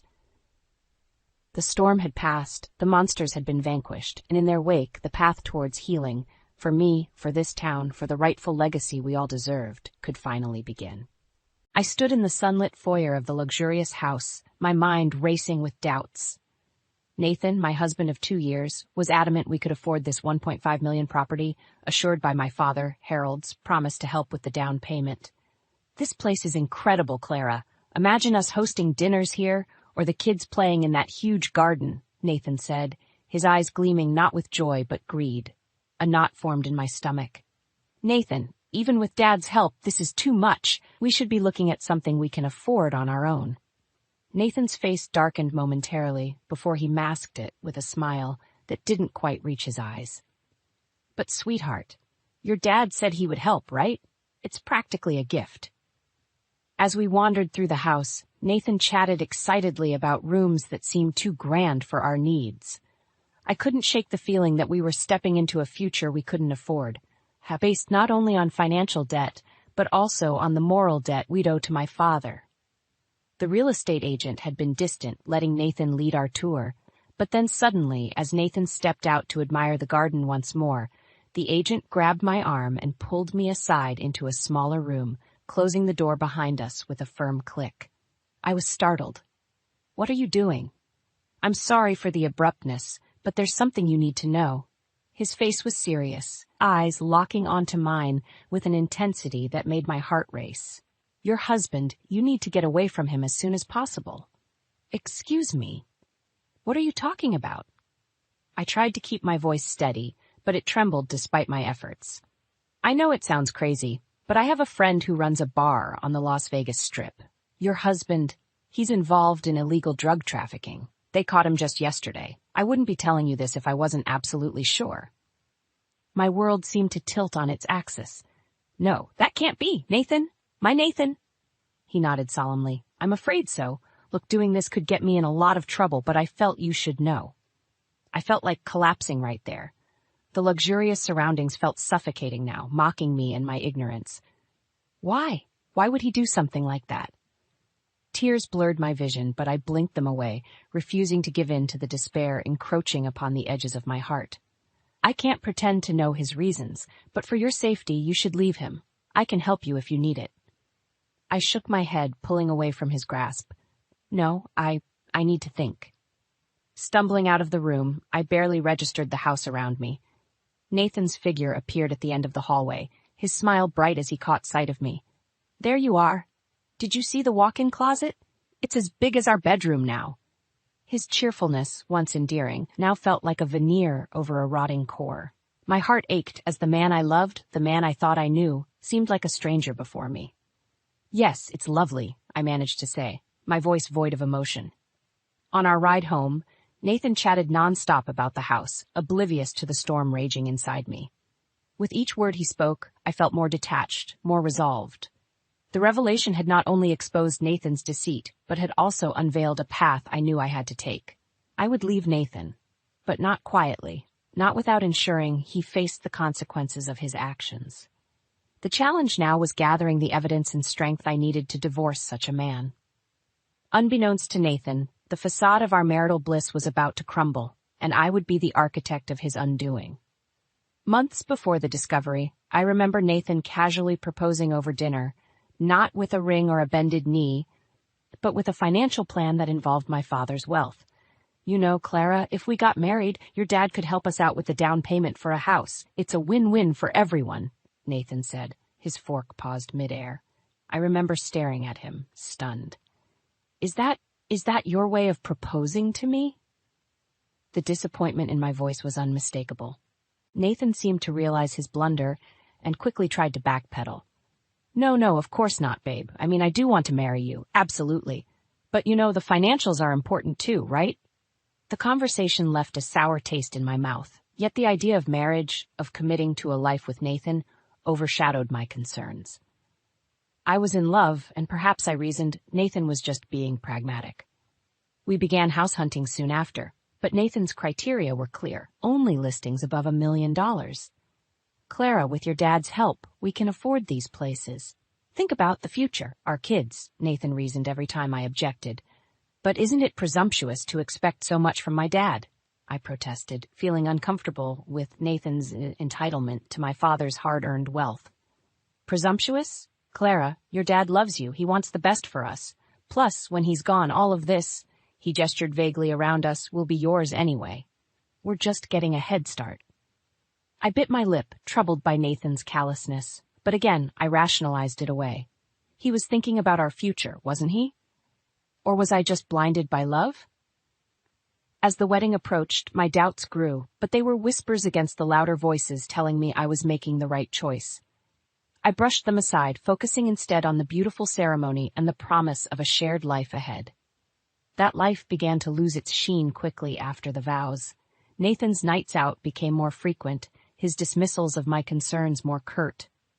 "I'm just blowing off some steam before we settle down for good," he'd say. I should have seen it all coming.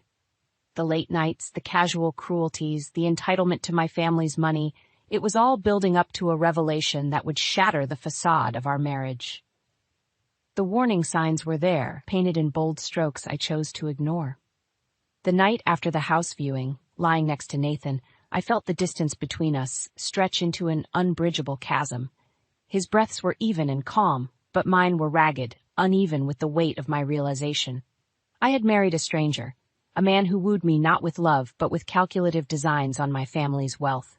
A man who, even now, laid plans in the dark.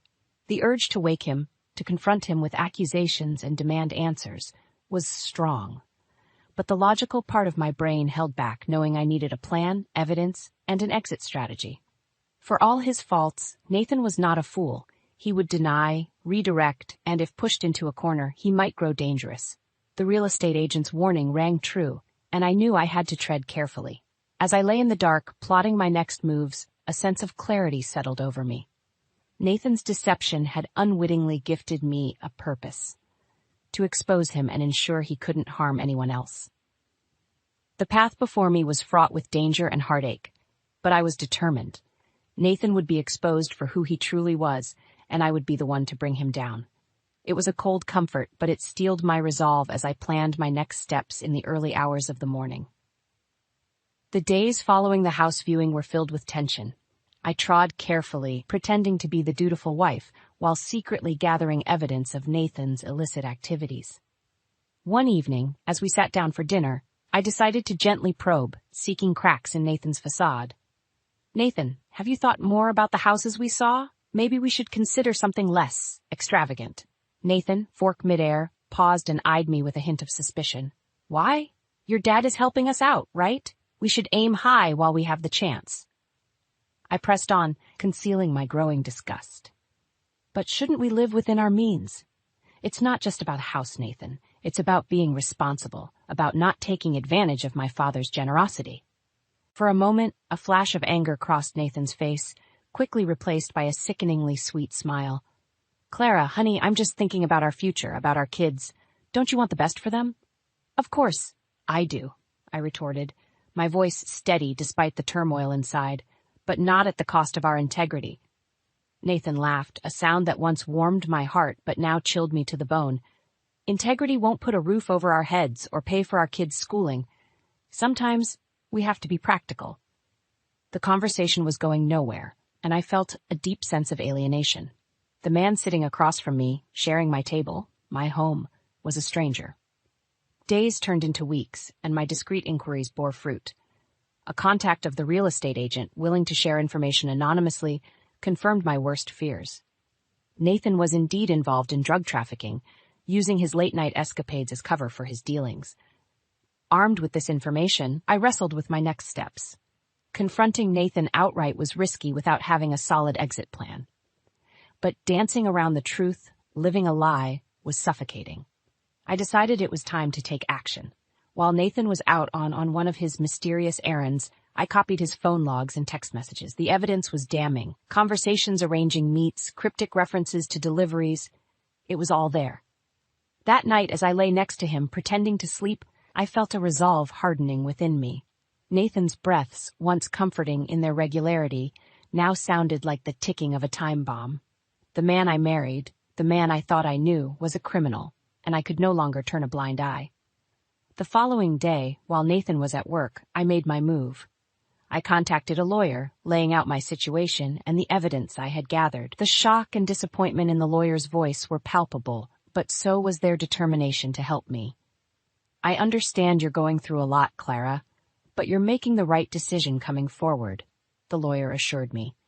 "We'll need to be strategic about this. We'll help you file for divorce and ensure your safety is the top priority." Feeling a mix of relief and dread, I agreed to their plan. My next call was to my parents, telling them the truth about Nathan, about the lie my marriage had been, was perhaps more difficult than gathering the evidence itself. My father's voice, usually so calm and steady, cracked as he listened. "Clara, we'll support you through this. You're not alone." And just like that, the final piece fell into place. My path was clear.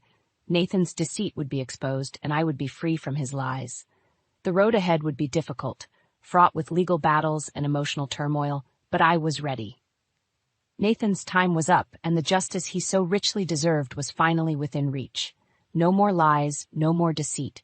I was taking back control of my life, and there was no turning back. With my decision made, The gears of justice slowly began to turn.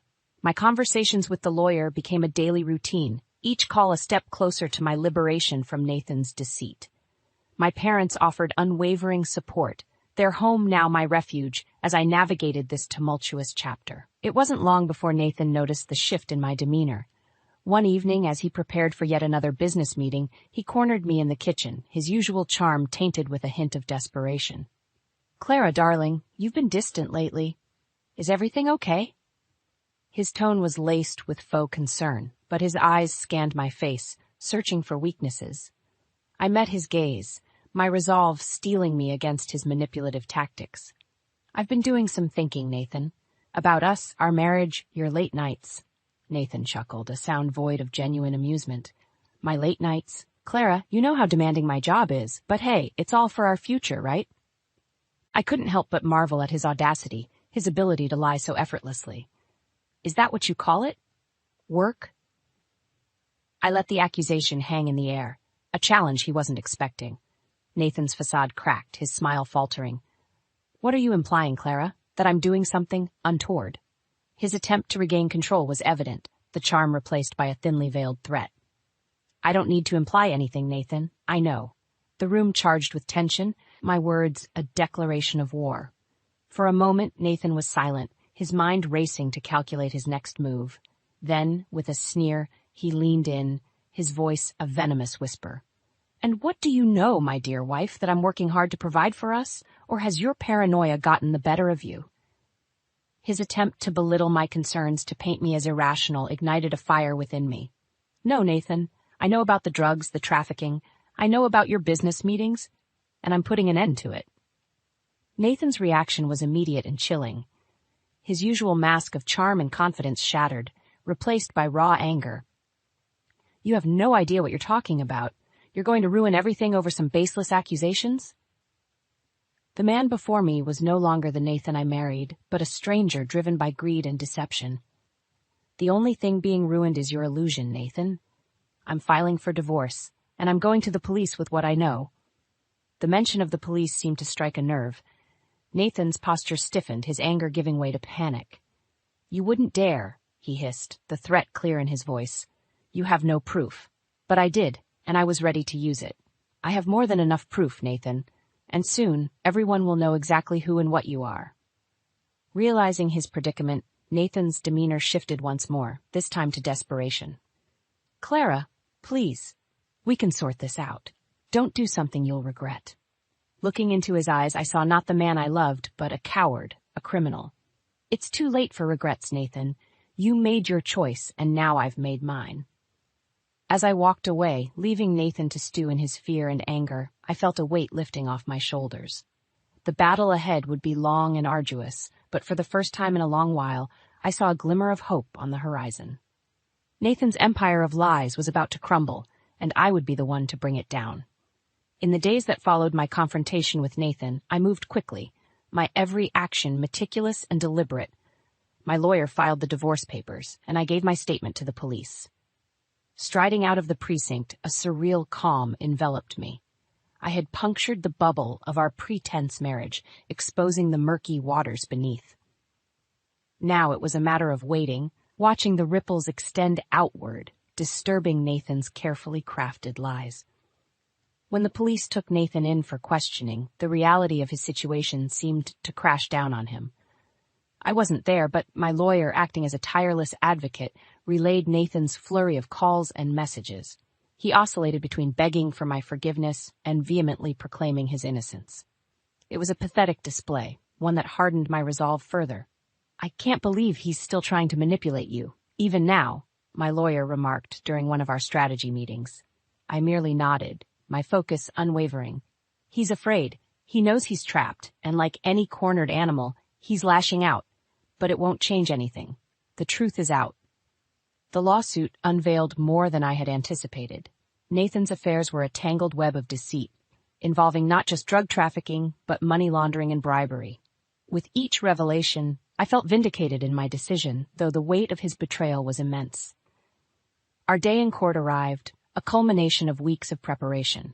As I walked through those courtroom doors, the gravity of the situation struck me. It was more than just a criminal trial.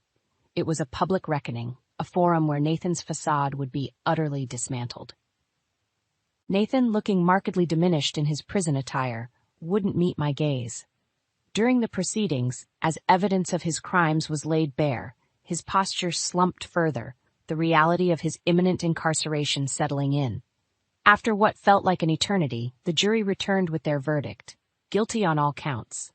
Nathan was sentenced to a significant term, a consequence fitting the magnitude of his crimes.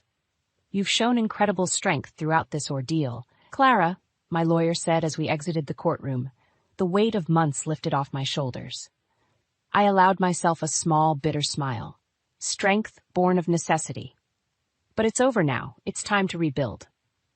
Later, faced with the ruins of my marriage and the public fallout of Nathan's trial, I found solace in my family's unwavering support. My father in particular proved to be my rock, his gentle wisdom guiding me through my darkest moments. "Clara, you've faced adversity with grace and courage," he said one evening as we sat in the quiet living room, reflecting on the tumultuous journey. "You're much stronger than you realize." Tears welled up in my eyes, not from sorrow, but from gratitude. "Thank you, Dad. I couldn't have done this without you. Without all of you." As days turned into weeks, Nathan's attempts to reach out became more desperate, more frequent. Letters arrived at my parents' house, filled with apologies, promises of change, attempts to invoke our past love. But that chapter was closed. His words, once capable of swaying me, now fell on deaf ears. The finality of our divorce was a closing ceremony to a painful chapter of my life. With Nathan behind bars, I could finally look to the future, to possibilities once overshadowed by his deceit. The road ahead was uncertain, but for the first time in a long time, I felt a sense of hope, of freedom. Nathan's crimes had not only imprisoned him, but me as well. Now, as he served his sentence, I too was released, embarking on a journey of healing and newfound independence. The aftermath of Nathan's deceit was a tempest I had weathered, emerging not unscathed but undeniably stronger. My resolve had been my armor, my relentless pursuit of justice, my sword. And as I stood on the precipice of my new life, I knew that while the scars of the past would always remain, they no longer defined me. In the following months, the stark reality of my situation began to truly settle. With Nathan incarcerated and our divorce finalized, the time had come to rebuild from the ruins he'd left behind. The journey wasn't easy. There were days when anger and betrayal clawed their way back into my heart, days when the loneliness felt unbearable. Yet, it was during these moments of vulnerability that I discovered a resilience I never knew I possessed. One afternoon, a knock at my door heralded an unexpected visitor, Nathan's mother. My stomach knotted at the sight of her, a reminder of the life I had so eagerly wanted to forget. Yet her eyes held a sorrow and shame that mirrored my own. "Clara, she stumbled over her words. "We are so sorry for everything Nathan did to you. We had no idea." Her voice was a whisper, laden with grief. The anger I'd braced myself to feel didn't come. Instead, looking at her, a mother mourning the son she thought she knew, I found a semblance of pity. "Thank you, but you don't have to apologize for Nathan's actions. He made his choices." She handed me an envelope, her hands trembling. "Please take this. It's the least we can do." Inside was a check, a substantial amount, likely their way of compensating for the horror their son had caused. Returning the envelope, I met her eyes. "Keep your money. It won't undo what Nathan did. The best thing you can do is support him in becoming a better person once he's served his time." Her eyes welled with tears as she nodded, understanding. She left quietly, and I closed the door behind her, feeling an unexpected sense of closure. Weeks turned into months, and I threw myself into my work with renewed fervor. It was both a distraction and a pathway to independence. My evenings, once filled with Nathan's shadow, now hosted friends and family whose support became my bulwark against the remnants of my past. One evening, reflecting on the tumultuous events, I realized the extent to which I had grown. The naivety that once clouded my judgment had been seared away, leaving in its wake a sharper, more discerning eye. Nathan's betrayal, while devastating, had unwittingly gifted me a second chance at forging a future on my own terms. The door to love, I believed, had closed the day Nathan's lies came to light. Yet life, as I was learning, was unpredictable. Marcus, a colleague, evolved into a friend whose company became a balm to my bruised heart. Our relationship, built on mutual respect and shared experiences, gradually blossomed into something deeper. I don't want to replace your past, Clara. I want to build a future where it's just a distant memory, Marcus shared one evening, his hand in mine, a promise shining in his eyes. And in that moment, I allowed myself to believe in the possibility of love, a love that was kind, genuine, and untainted by deceit. Nathan's shadow still lingered, a constant reminder of the scars I bore. Yet, as Marcus and I ventured into the unknown together, I felt those shadows recede, replaced by the warmth of new beginnings. As for revenge, the sweetest I could exact was to lead a life filled with happiness, purpose, and love. A life where Nathan became nothing more than a footnote, a painful lesson learned. The road to recovery was long and winding, with its fair share of obstacles. Yet with each step forward, I shed the chains of my past, emerging stronger, more resilient, and most importantly, free.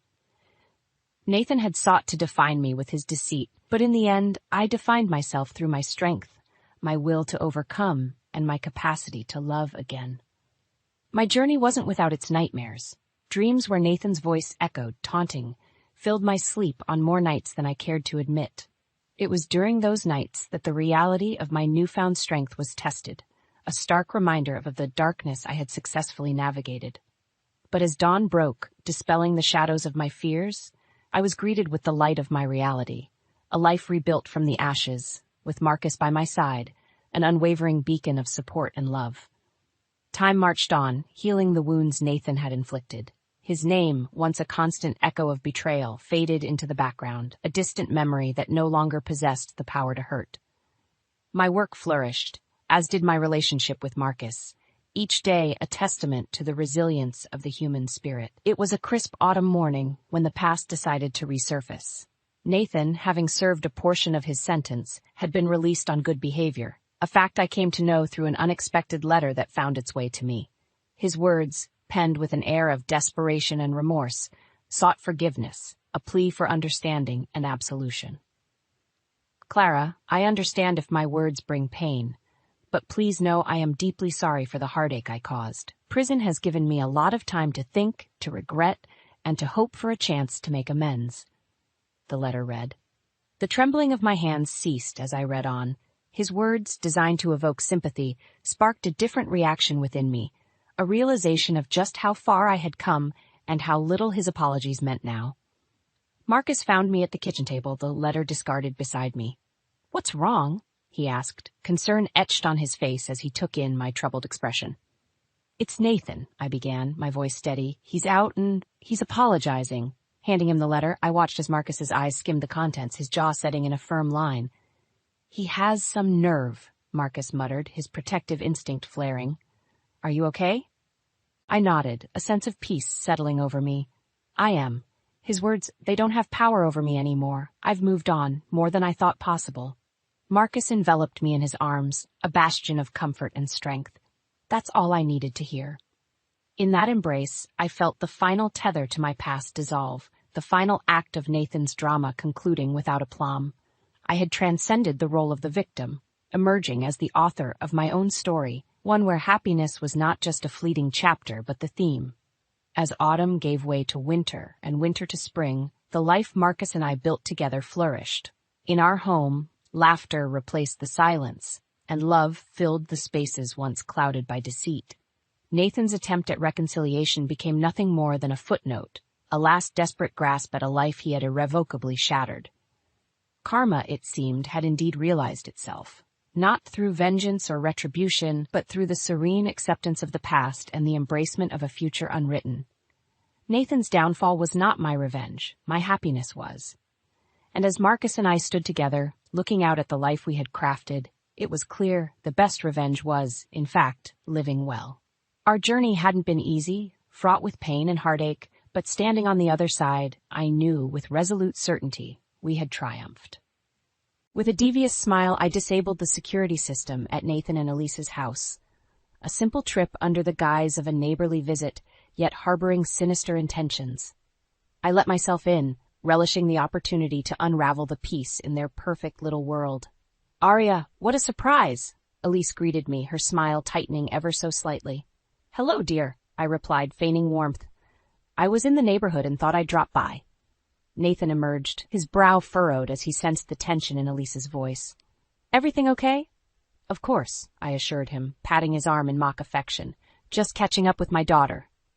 The lies rolled off my tongue with ease, concealing the bitterness that had festered for years. Sweet, naive Elise, convinced her life was finally on track with Nathan and their son Leo. How little she knew of the darkness I intended to unleash. Leo bounded in, interrupting our strained exchange.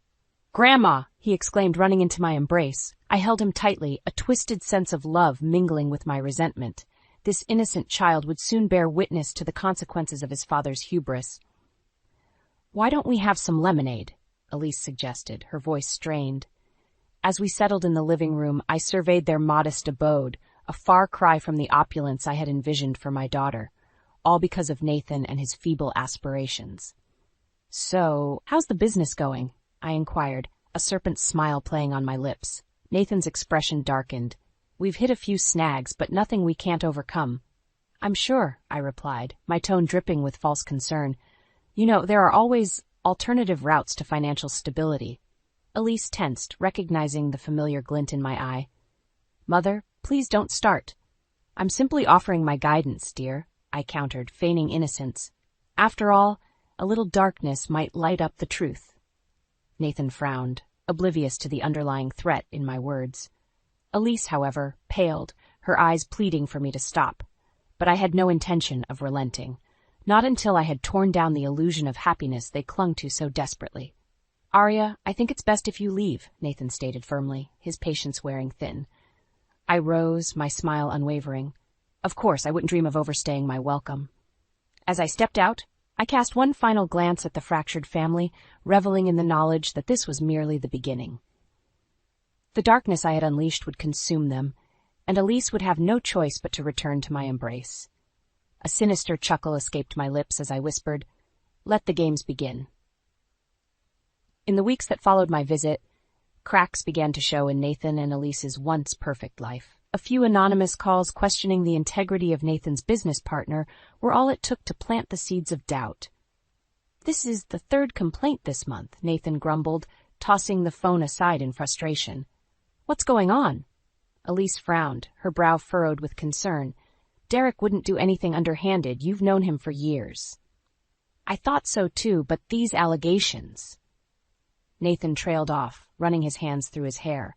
Sensing an opportunity, I chimed in with feigned sympathy. "You know, in situations like these, it's best to explore all options, even if it means considering the unthinkable." Elise shot me a warning look, but I pressed on undeterred. "Have you thought about diversifying your investments? A little risk could yield substantial rewards." "Mother, please," Elise snapped, her patience wearing thin.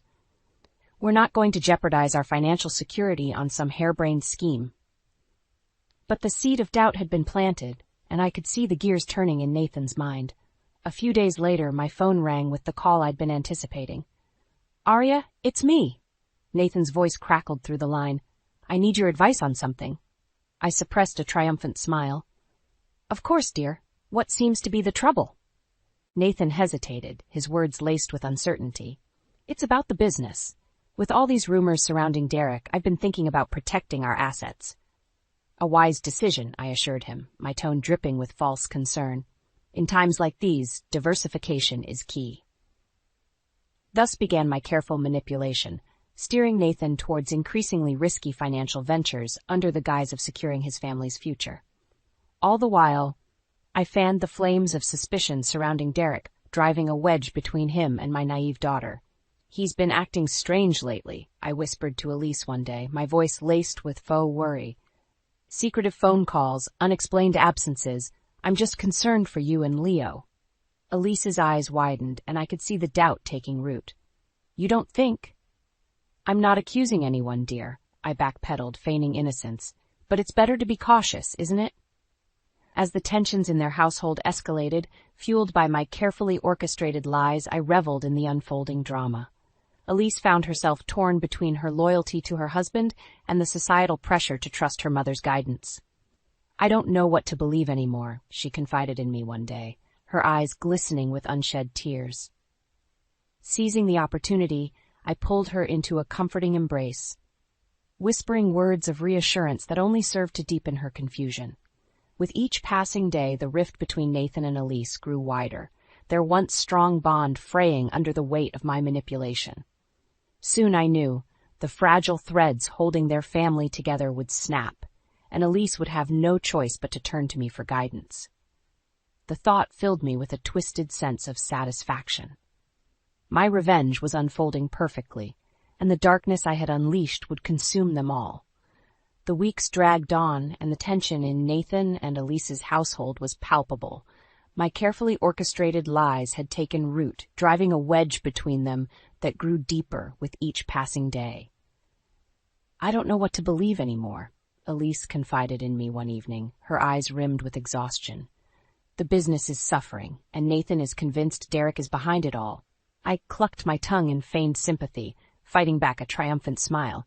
"Oh, sweetheart, I'm so sorry you're going through this." Wrapping an arm around her shoulders, I leaned in conspiratorially. "You know, I've had my suspicions about Derek for a while now."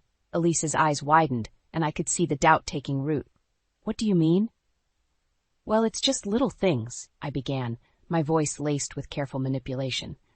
"The way he's been distancing himself lately, those secretive phone calls, it all seems rather suspicious, doesn't it?" Elise chewed her lip, her brow furrowed in contemplation. "But he's been Nathan's friend for years. Why would he sabotage the business?" "Money can change people, dear," I said solemnly, tightening my embrace. "And Derek's always had a taste for the finer things." The seed had been planted, and I could see the wheels turning in Elise's mind. With a few well-timed nudges, her trust in her husband would crumble, and she would turn to me for guidance. Sure enough, a few days later, Elise approached me with a haunted expression. "Mother, I need to talk to you about something." I gestured for her to sit, feigning concern. "What's troubling you, dear?"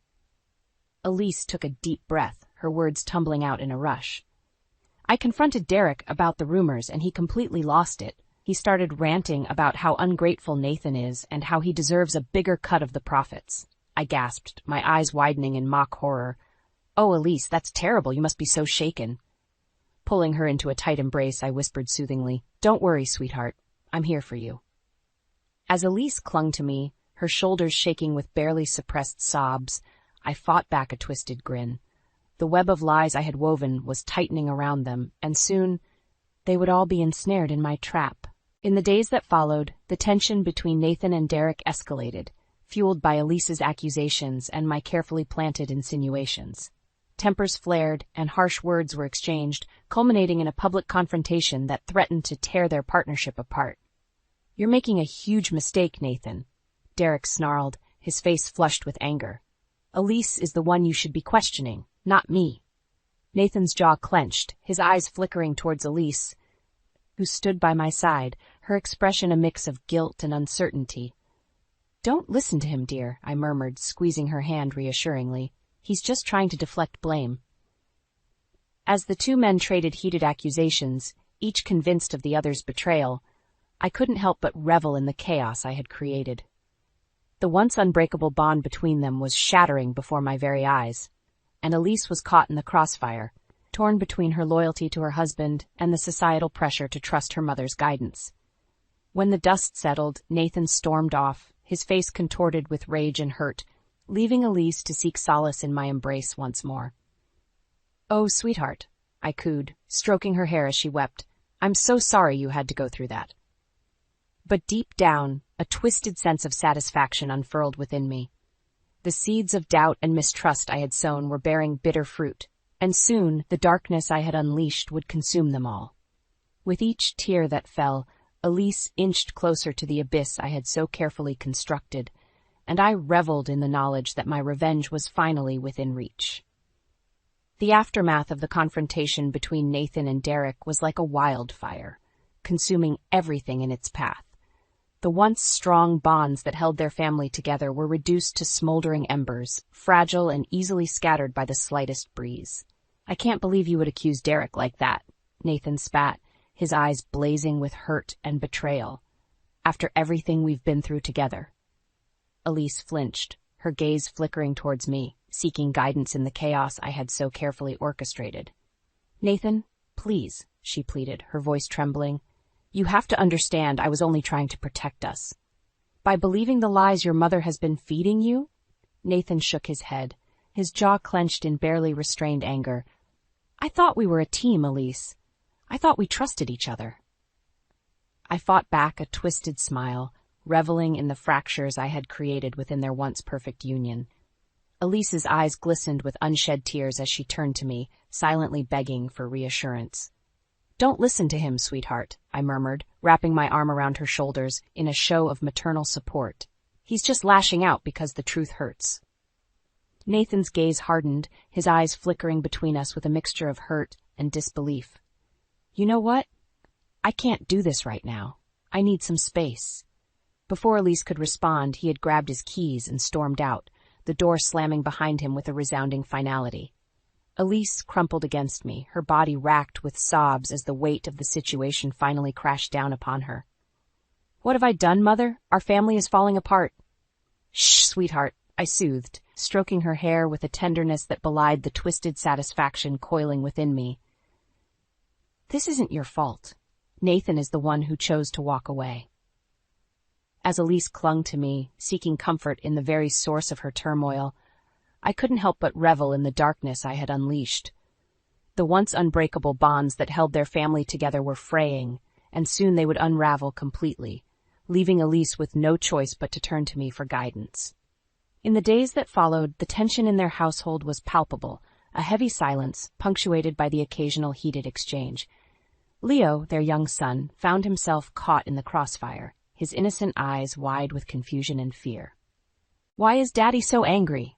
he asked me one day, his small hand clutching mine as we sat in the park. I fought back a sneer, schooling my features into a mask of concern. "Your Daddy and Mommy are just going through a rough patch, sweetheart, but everything will be all right." Even as the words left my lips, I knew they were a lie. The darkness I had unleashed would consume them all, and there would be no escape from the consequences of my revenge. As the days turned into weeks, the strain began to take its toll on Leo. His once bright demeanor dimmed, and reports from his teacher painted a concerning picture of a child struggling to cope with the turmoil at home. "He's become withdrawn and distracted," the teacher confided in Elise during a parent-teacher conference. "I'm worried about his emotional well-being." Elise's face crumpled, her eyes glistening with unshed tears as she turned to me for support. "Oh, Mother, what have I done? This is all my fault." "Nonsense, dear," I soothed, pulling her into a comforting embrace. "You were only trying to protect your family." But even as the words left my lips, I felt a twisted sense of satisfaction unfurl within me. The darkness I had unleashed was spreading, tendrils of doubt and mistrust reaching out to ensnare even the most innocent among them. As we left the school, Elise's shoulders slumped with the weight of guilt and uncertainty, her once unwavering faith in her family's bond shattered by the machinations of my own making. And in that moment, I knew that my revenge was within reach. The fractures I had created were deepening, and soon the darkness would consume them all, leaving Elise with no choice but to turn to me for guidance and solace. The thought filled me with a twisted sense of triumph, and I couldn't help but revel in the bitter fruits of my labor. The once perfect family I had so envied was crumbling before my very eyes, and I savored every delicious moment of their descent into chaos. As the weeks dragged on, the fractures within Nathan and Elise's once perfect family deepened, fueled by the web of lies and manipulation I had so carefully constructed. Elise found herself caught in the crossfire, torn between her loyalty to her husband and the societal pressure to trust her mother's guidance. "I don't know what to believe anymore," she confided in me one evening, her eyes rimmed with exhaustion and unshed tears. I fought back a twisted smile, schooling my features into a mask of concern. "Oh, sweetheart, I'm so sorry you're going through this." Wrapping an arm around her shoulders, I leaned in conspiratorially. "You know, I've had my doubts about Nathan's business partner for a while now." Elise's brow furrowed, and I could see the doubt taking root in her mind. "What do you mean, Mother?" "Well, it's just little things," I began, my voice laced with careful manipulation. "The way he's been distancing himself lately, Those secretive phone calls? It all seems rather suspicious, doesn't it? Elise chewed her lip, her gaze flickering towards the framed family photo on the mantelpiece, a relic of happier times. But Derek has been Nathan's friend for years. Why would he sabotage the business? Money can change people, dear, I said solemnly, tightening my embrace. And Derek's always had a taste for the finer things. As the seed of doubt took root, I could see the wheels turning in Elise's mind. With a few well-timed nudges, her trust in her husband would crumble, and she would turn to me for guidance, seeking solace in the very source of her turmoil. Sure enough, a few days later, Elise approached me with a haunted expression. "Mother, I need to talk to you about something." I gestured for her to sit, feigning concern. "What's troubling you, dear?" Elise took a deep breath, her words tumbling out in a rush. "I confronted Derek about the rumors, and he completely lost it. He started ranting about how ungrateful Nathan is and how he deserves a bigger cut of the profits."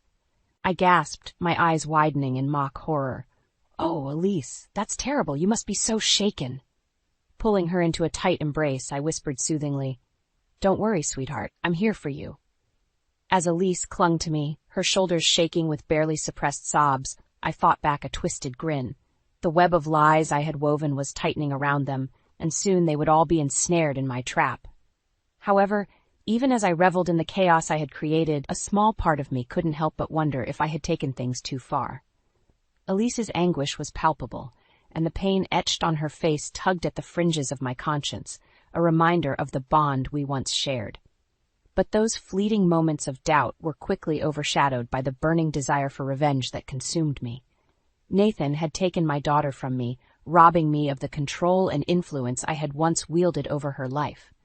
And for that, he would pay.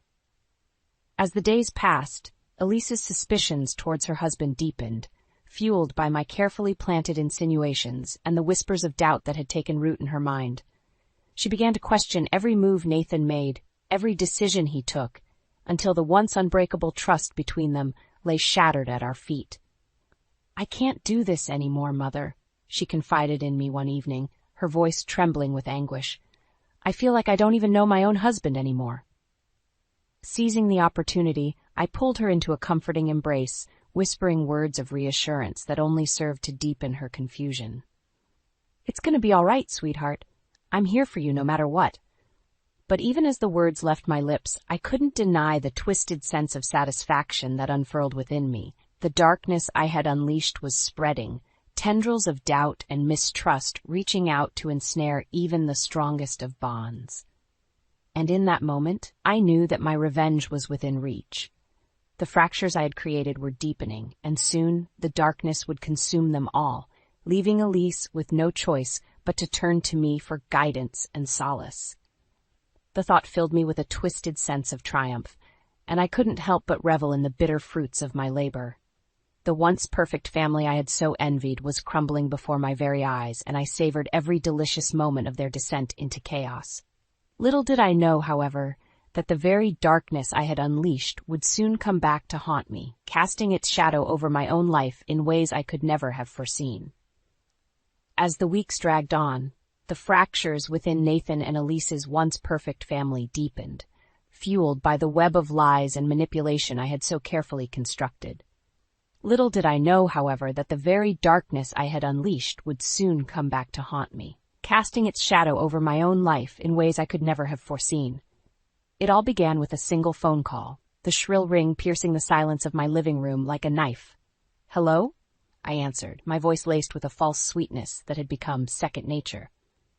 "Arya, it's Nathan."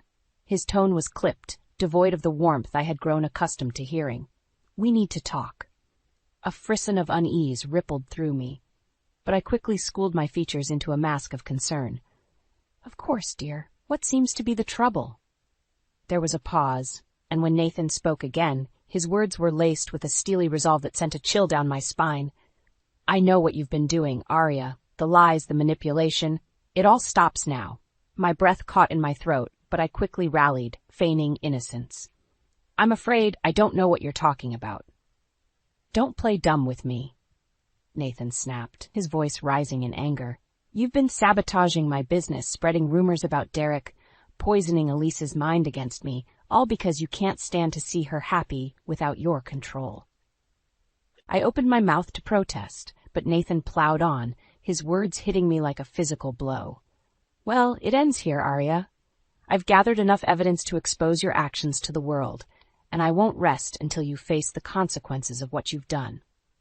A twisted smile curved my lips as I realized the depth of his foolishness. You think you can take me on, Nathan? You're gravely mistaken. We'll see about that, he growled, and the line went dead. In the days that followed, Nathan's threats proved to be more than idle words. Piece by piece, the carefully constructed web of lies I had woven began to unravel, exposing the depths of my manipulation and deceit. Elise, her eyes wide with disbelief and hurt, confronted me, her voice trembling with barely restrained anger. How could you, Mother? How could you do this to me, to our family? I opened my mouth to deny the accusations, but the words died on my lips. As Nathan and Derek strode into the room, their expressions grim. It's over, Arya, Nathan stated, his jaw set in a hard line.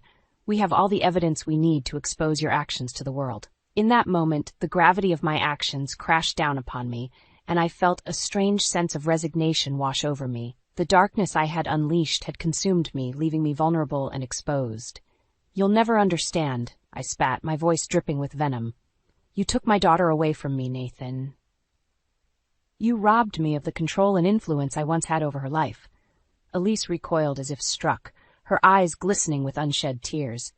Is that what this was all about, Mother? Power and control? I met her gaze, unflinching. You were mine, Elise, and I couldn't stand to see you slip through my fingers. The words hung heavy in the air, a bitter testament to the depths of my twisted obsession. Nathan and Derek exchanged a knowing glance, their expressions hardening with resolve. It's time for you to face the consequences of your actions, Arya, Nathan stated, his voice leaving no room for argument. In the days and weeks that followed, my world crumbled around me. The evidence of my misdeeds was laid bare for all to see, and the once revered matriarch found herself ostracized and scorned by the very community she had once ruled. Legal battles ensued, leaving me bound by court orders and financial penalties, a mere shadow of the formidable force I had once been. And through it all, Elise's gaze remained haunted, her trust in me irreparably shattered by the depths of my betrayal. As I sat alone in the ruins of my once proud life, the bitter taste of defeat lingering on my tongue, I couldn't help but reflect on the twisted path that had led me here. The darkness I had unleashed in pursuit of revenge had ultimately consumed me, leaving me isolated and powerless. And in the depths of my despair, a single chilling realization dawned upon me. The true victim of my machinations had been myself, ensnared by the very web of lies and manipulation I had so carefully woven. In the aftermath of my downfall, the world I had once known became a twisted, unfamiliar place. The very community that had once revered me now scorned my existence, their whispers and sidelong glances a constant reminder of the depths to which I had fallen. "Did you hear about Arya?" they would murmur, their voices laced with a mixture of pity and disdain. Such a shame, really, to think she would stoop so low. I would grit my teeth, fighting back the urge to lash out, to reassert the dominance and control that had once been my birthright. But the legal shackles that bound me were unyielding, a constant reminder of the consequences of my actions. And through it all, Elise's gaze remained haunted, her trust in me irreparably shattered by the depths of my betrayal. Try as I might, I could not shake the guilt that coiled within me, a bitter reminder of the bond I had so carelessly severed. "How could you, Mother?" she had whispered, her voice trembling with anguish. "How could you do this to me, to our family?" The words echoed in my mind, a constant refrain that played on a loop, taunting me with the gravity of my mistakes. But even in the depths of my despair, a twisted part of me could not help but cling to the hope that someday, somehow, Elise would find her way back to me. That the darkness I had unleashed would ultimately fade, leaving us to pick up the tattered threads of our relationship and weave them anew. It was a fool's hope, I knew, but it was all I had left. As the days turned to weeks, Nathan and Derek's relentless pursuit of justice began to bear fruit. One by one, the lies and manipulations I had so carefully constructed were exposed, laid bare for the world to see. Arya Blackwood, you stand accused of orchestrating a campaign of deceit and manipulation aimed at undermining the personal and professional lives of Nathan and Derek, the judge intoned, his voice ringing with authority. How do you plead? I squared my shoulders, defiance burning in my gaze. Not guilty. A ripple of murmurs swept through the courtroom, but I held my head high, unwilling to show even a hint of remorse for my actions. In the end, however, the weight of the evidence against me was overwhelming. Damning financial records, incriminating emails, and a litany of witness testimonies all painted a damning picture of my calculated deception. Aria Blackwood, you have been found guilty on all counts, the judge pronounced, his gaze stern. You are hereby sentenced to a term of imprisonment, as well as financial restitution to the victims of your crimes. The words rang in my ears like a death knell, shattering the last vestiges of the life I had once known. As the guards led me away, I caught a glimpse of Nathan and Derek, their expressions a mixture of relief and grim satisfaction. And in that moment, I knew that my downfall was complete. The very darkness I had unleashed in pursuit of revenge had consumed me, leaving me a mere shell of the formidable force I had once been. In the months that followed, I watched from the confines of my prison cell as Nathan and Elise began the arduous process of rebuilding their lives. The road was long and fraught with challenges, but through it all, they clung to each other with a tenacity that both inspired and infuriated me. We're a team, Elise, Nathan would murmur, his voice thick with emotion. No matter what life throws our way, we'll face it together. And Elise, her eyes shining with a newfound strength, would nod, her fingers intertwined with his in a silent vow of unity. It was a bitter pill to swallow. Watching the very family I had sought to destroy rise from the ashes of my betrayal, stronger and more resilient than ever before. And as the walls of my prison cell closed in around me, I couldn't help but wonder if the price I had paid for my pursuit of revenge was truly worth it. But even in my darkest moments, a twisted part of me could not help but cling to the hope that someday, somehow, I would find a way to reclaim what I had lost. That the darkness I had unleashed would ultimately fade, leaving me to pick up the tattered threads of my life and weave them anew. It was a fool's hope, I knew, but it was all I had left. The laughter and chatter around the table were abruptly cut short, replaced by a stunned silence that seemed to amplify the sound of beer dripping from my hair onto the floor. Tristan, my husband, stood opposite me, the empty beer can still in his hand, a smug grin fading from his face as he realized the gravity of what he'd just done. Meredith, I swear, it was just a joke. Tristan tried to defend himself, but the stern look on his father, Douglas's face, suggested this was no laughing matter. A joke? I echoed, my voice steady but seething with anger. Is this what our marriage has come to? Your idea of fun? Eliza, calm down, Meredith interjected, her tone dismissive, as if soaking your wife in beer was a trivial matter. Boys will be boys. That's enough. Douglas's voice boomed, slicing through the tension like a knife. Tristan, apologize to Eliza, now. Tristan's jaw clenched, and for a moment, I saw a flash of the man I thought I married, a man capable of respect, of love. But it vanished as quickly as it appeared, replaced by a scowl directed not at me, but at his father. I'm sorry, Eliza, he mumbled, the words empty, devoid of sincerity. The room fell into an uneasy silence, the incident laying bare the fractures within our family. Once, I had been a confident, independent woman, but now, living under Meredith and Douglas's roof, I felt like a shadow of my former self, trapped in a cycle of disrespect and enabling behavior. As the evening wore on, the incident with Tristan was glossed over, but the damage lingered, a stark reminder of the growing gulf between us. It wasn't just about the beer or the humiliation. It was about respect, about partnership. And as I lay in bed that night, beside a man who felt more like a stranger with each passing day, I wondered how we had gotten here, how I had allowed myself to become so lost. Douglas's reprimand of Tristan was a small spark in the darkness, a sign that not all was lost, that perhaps there was still hope for change. But as I drifted off to sleep, the laughter and mockery echoing in my mind, I realized that hope was a fragile thing, easily extinguished by the harsh reality of our lives. The next morning, I awoke to the sound of Douglas and Meredith arguing in hushed tones in the kitchen. He needs to grow up, Meredith. We can't keep coddling him. Douglas insisted. He's our son, Douglas. He's just going through a rough patch, Meredith countered, her voice laced with the same denial that had enabled Tristan's behavior for years. Listening to them, I felt a surge of determination. This was not the life I had envisioned for myself, not the partnership I had signed up for. It was time to make a change, to find my way back to the strong, independent woman I once was.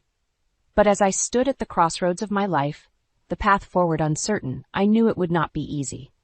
The bonds of family, of marriage, were not easily broken, and the journey ahead promised to be fraught with challenges.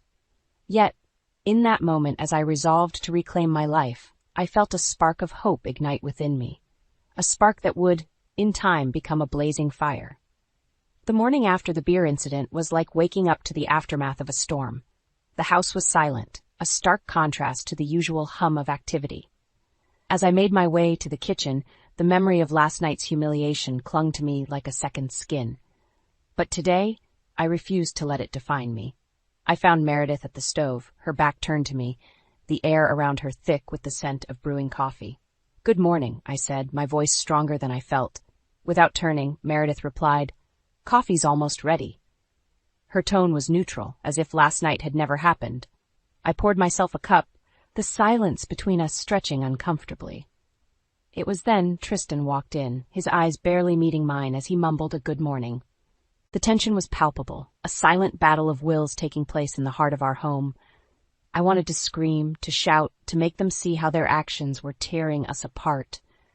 But I knew it would only fall on deaf ears. "Eliza, about last night," Tristan began, his voice trailing off as he searched for the right words. I cut him off, my patience worn thin. "Save it, Tristan. Your apologies mean nothing if your actions don't change." Meredith finally turned, her gaze sharp. "Eliza, don't talk to your husband that way. He's trying to apologize." Her words stung, a painful reminder of the chasm between us. "An apology doesn't undo the disrespect, Meredith. Or do you think it's acceptable for a husband to treat his wife like that?" Meredith's lips tightened into a thin line, her silence speaking volumes. The conversation was cut short by Douglas's entrance. His disapproving glance at Tristan was a small comfort, a sign that not everyone was blind to the injustices unfolding within these walls. Breakfast passed in silence, each of us lost in our own thoughts. It was a silence that screamed of broken bonds and unspoken resentments. The rest of the day passed in a blur of chores and strained interactions. It was during these moments of solitude that I allowed myself to reflect on my journey to this point. Once I had been full of dreams and ambitions, a young girl with the world at her feet. But somewhere along the way, I had lost myself in the role of the dutiful wife, my dreams sidelined by the needs of others. It was in these moments of reflection that the seeds of resentment began to grow, watered by the constant belittlement and disregard from Tristan and Meredith. Their words, meant to cut deep, only fueled my resolve to reclaim my independence, to prove that I was more than just an extension of their expectations. The day ended as it had begun, with a heavy silence hanging over the house. As I lay in bed next to Tristan, the distance between us felt insurmountable. I realized that the man lying next to me was a stranger, his once endearing quirks now sources of endless frustration. It was clear that something had to change. I could no longer continue living in the shadow of the person I used to be. The humiliation and disrespect had reached a boiling point, and I knew that if I didn't take action, I would be consumed by the bitterness that threatened to overwhelm me. As the night gave way to the early hours of the morning, a plan began to form in my mind. A plan to break free from the chains of this toxic environment, to take back control of my life. It was a daunting task, one that would require all the strength and determination I could muster. But as I drifted off to sleep, I knew it was the only way forward. The path to redemption was fraught with challenges, but I was ready to face them head-on, ready to fight for the future I deserved. The days that followed were a testament to the growing divide within our household. My role had shifted subtly yet significantly from partner to caretaker, not just of the home but increasingly of Douglas, whose health had begun to falter. This new responsibility was not one I shied away from. If anything, it provided a sense of purpose amidst the chaos. "Douglas, you need to eat something," I urged gently, presenting a plate of food to him. His once robust frame had become frail, a shadow of the man who had once commanded respect without uttering a word. "I'm not hungry, Eliza, but thank you," he replied, his voice weak but laced with gratitude. As I cared for Douglas, the criticism from Tristan and Meredith intensified, their barbs more pointed and frequent. "You're smothering him," Tristan would snap, watching with a critical eye as I helped his father navigate the stairs or take his medication. Meredith was no kinder. "You act like you're the only one who cares about him," she accused, her words dripping with disdain as she observed my attempts to make Douglas comfortable. Their cruelty was unrelenting, but my resolve to stand my ground did not waver. Amidst their contempt, a bond had formed between Douglas and me, forged in the quiet moments of care and understanding. It was during these times that Douglas would share stories of Tristan's childhood, painting a picture of a boy who had never faced consequences, his every whim indulged by Meredith's unwavering defense. "It wasn't always like this," Douglas confided one afternoon, a hint of sadness in his eyes. "But we let things go too far. Meredith couldn't bear to see him upset." I listened, the pieces of the puzzle falling into place, explaining the man Tristan had become. Despite the harsh reality of our situation, I found solace in Douglas's company, his wisdom a guiding light in the darkness that had enveloped our home. The tension reached a boiling point one evening when a simple misunderstanding turned into a full-blown confrontation. In my haste to prepare dinner while attending to Douglas, I accidentally knocked over a glass of wine, staining the tablecloth Meredith cherished. "That's irreplaceable!" Meredith shrieked, her face contorted with rage as she surveyed the damage. "It was an accident, Meredith.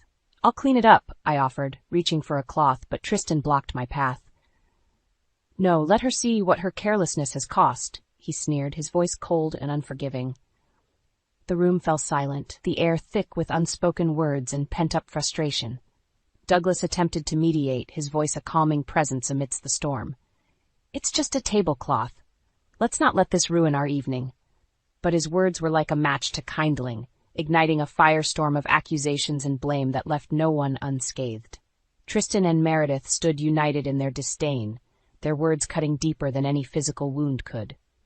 That night, as I lay awake, the events of the evening replaying in my mind, I realized that my presence in this house was not just a burden to them. It was a mirror, reflecting their own failings and insecurities. The hostility I faced was a testament to their inability to confront the truth about themselves and their son.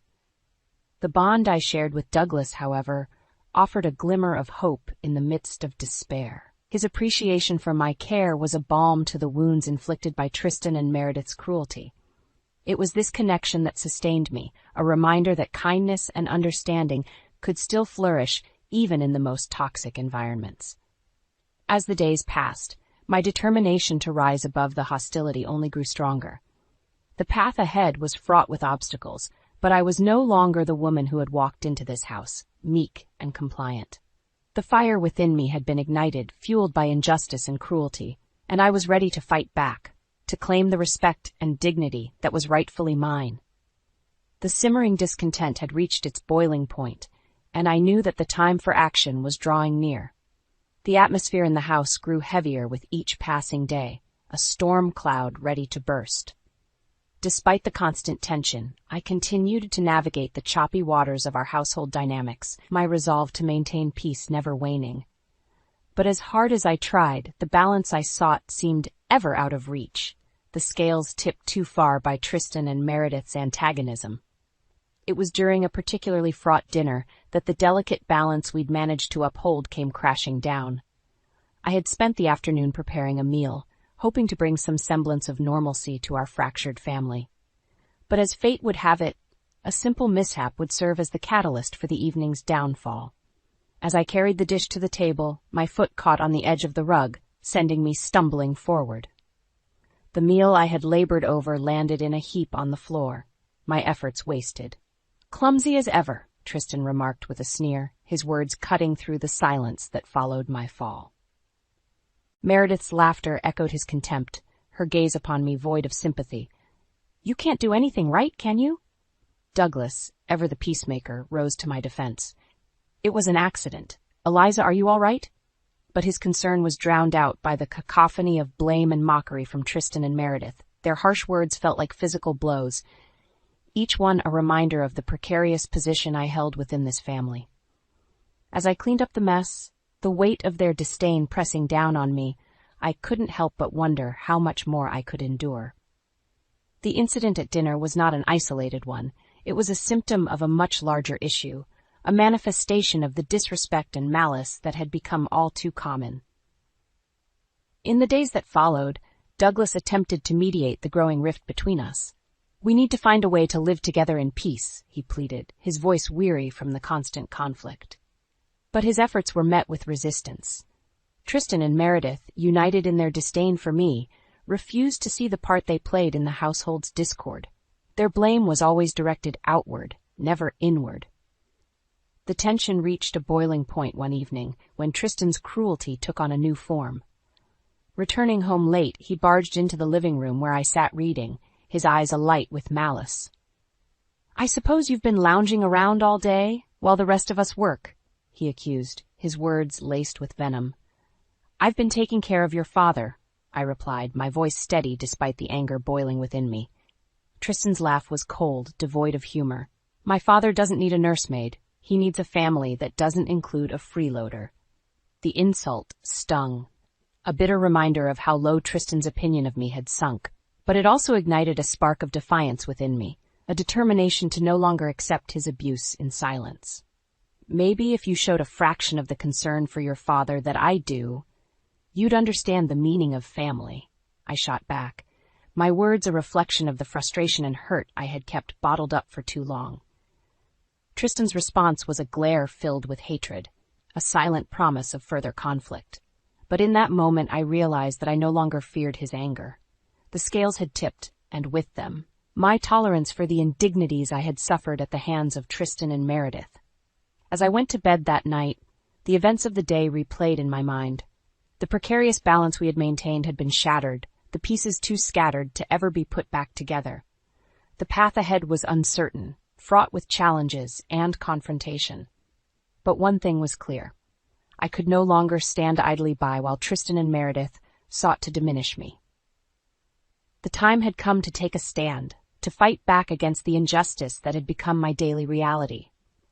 The battle lines were drawn, and though the road ahead was daunting, I was ready.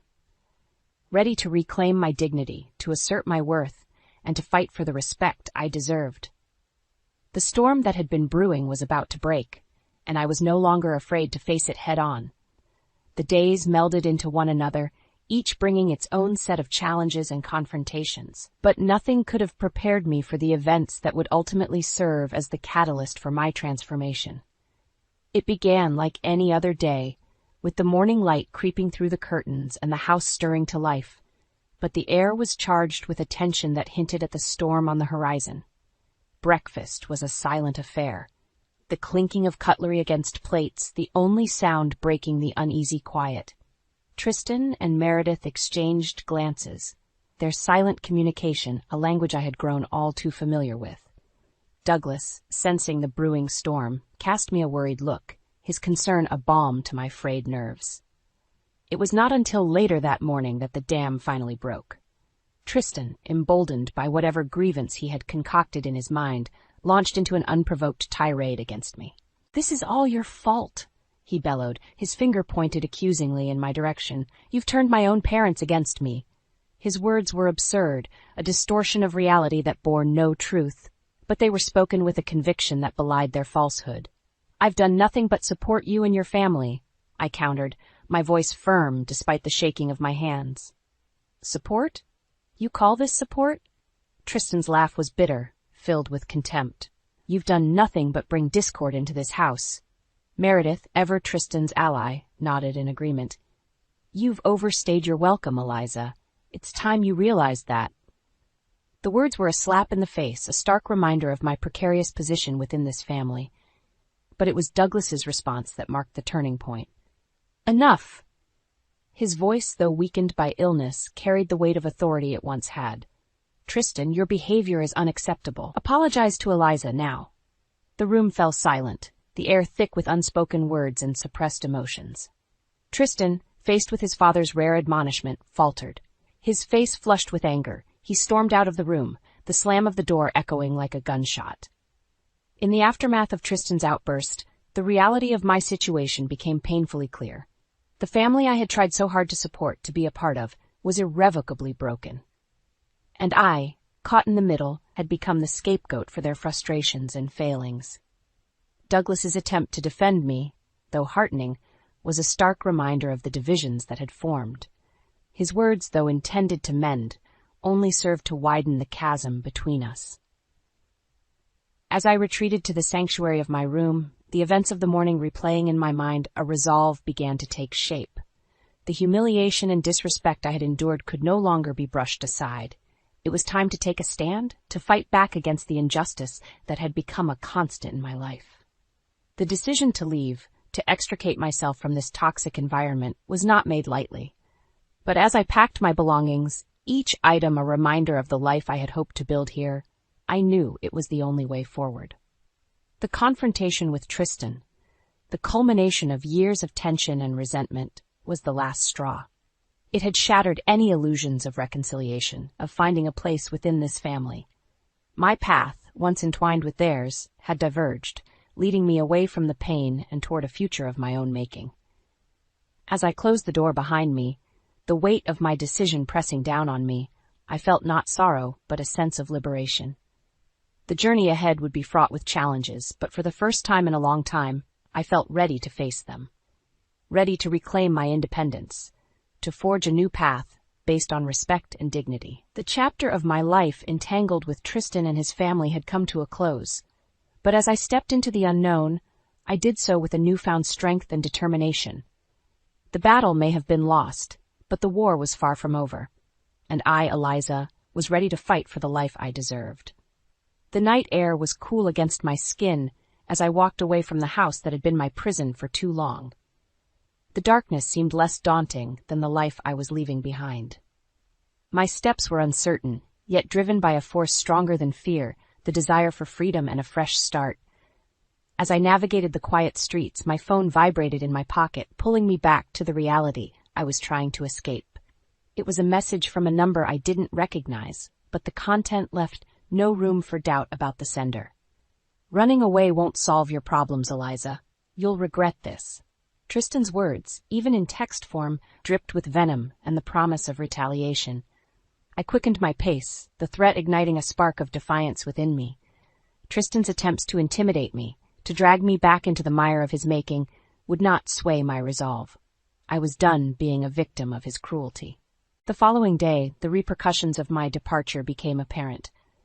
News of Tristan's latest escapade, a drunken brawl at a local bar, spread through our small community like wildfire.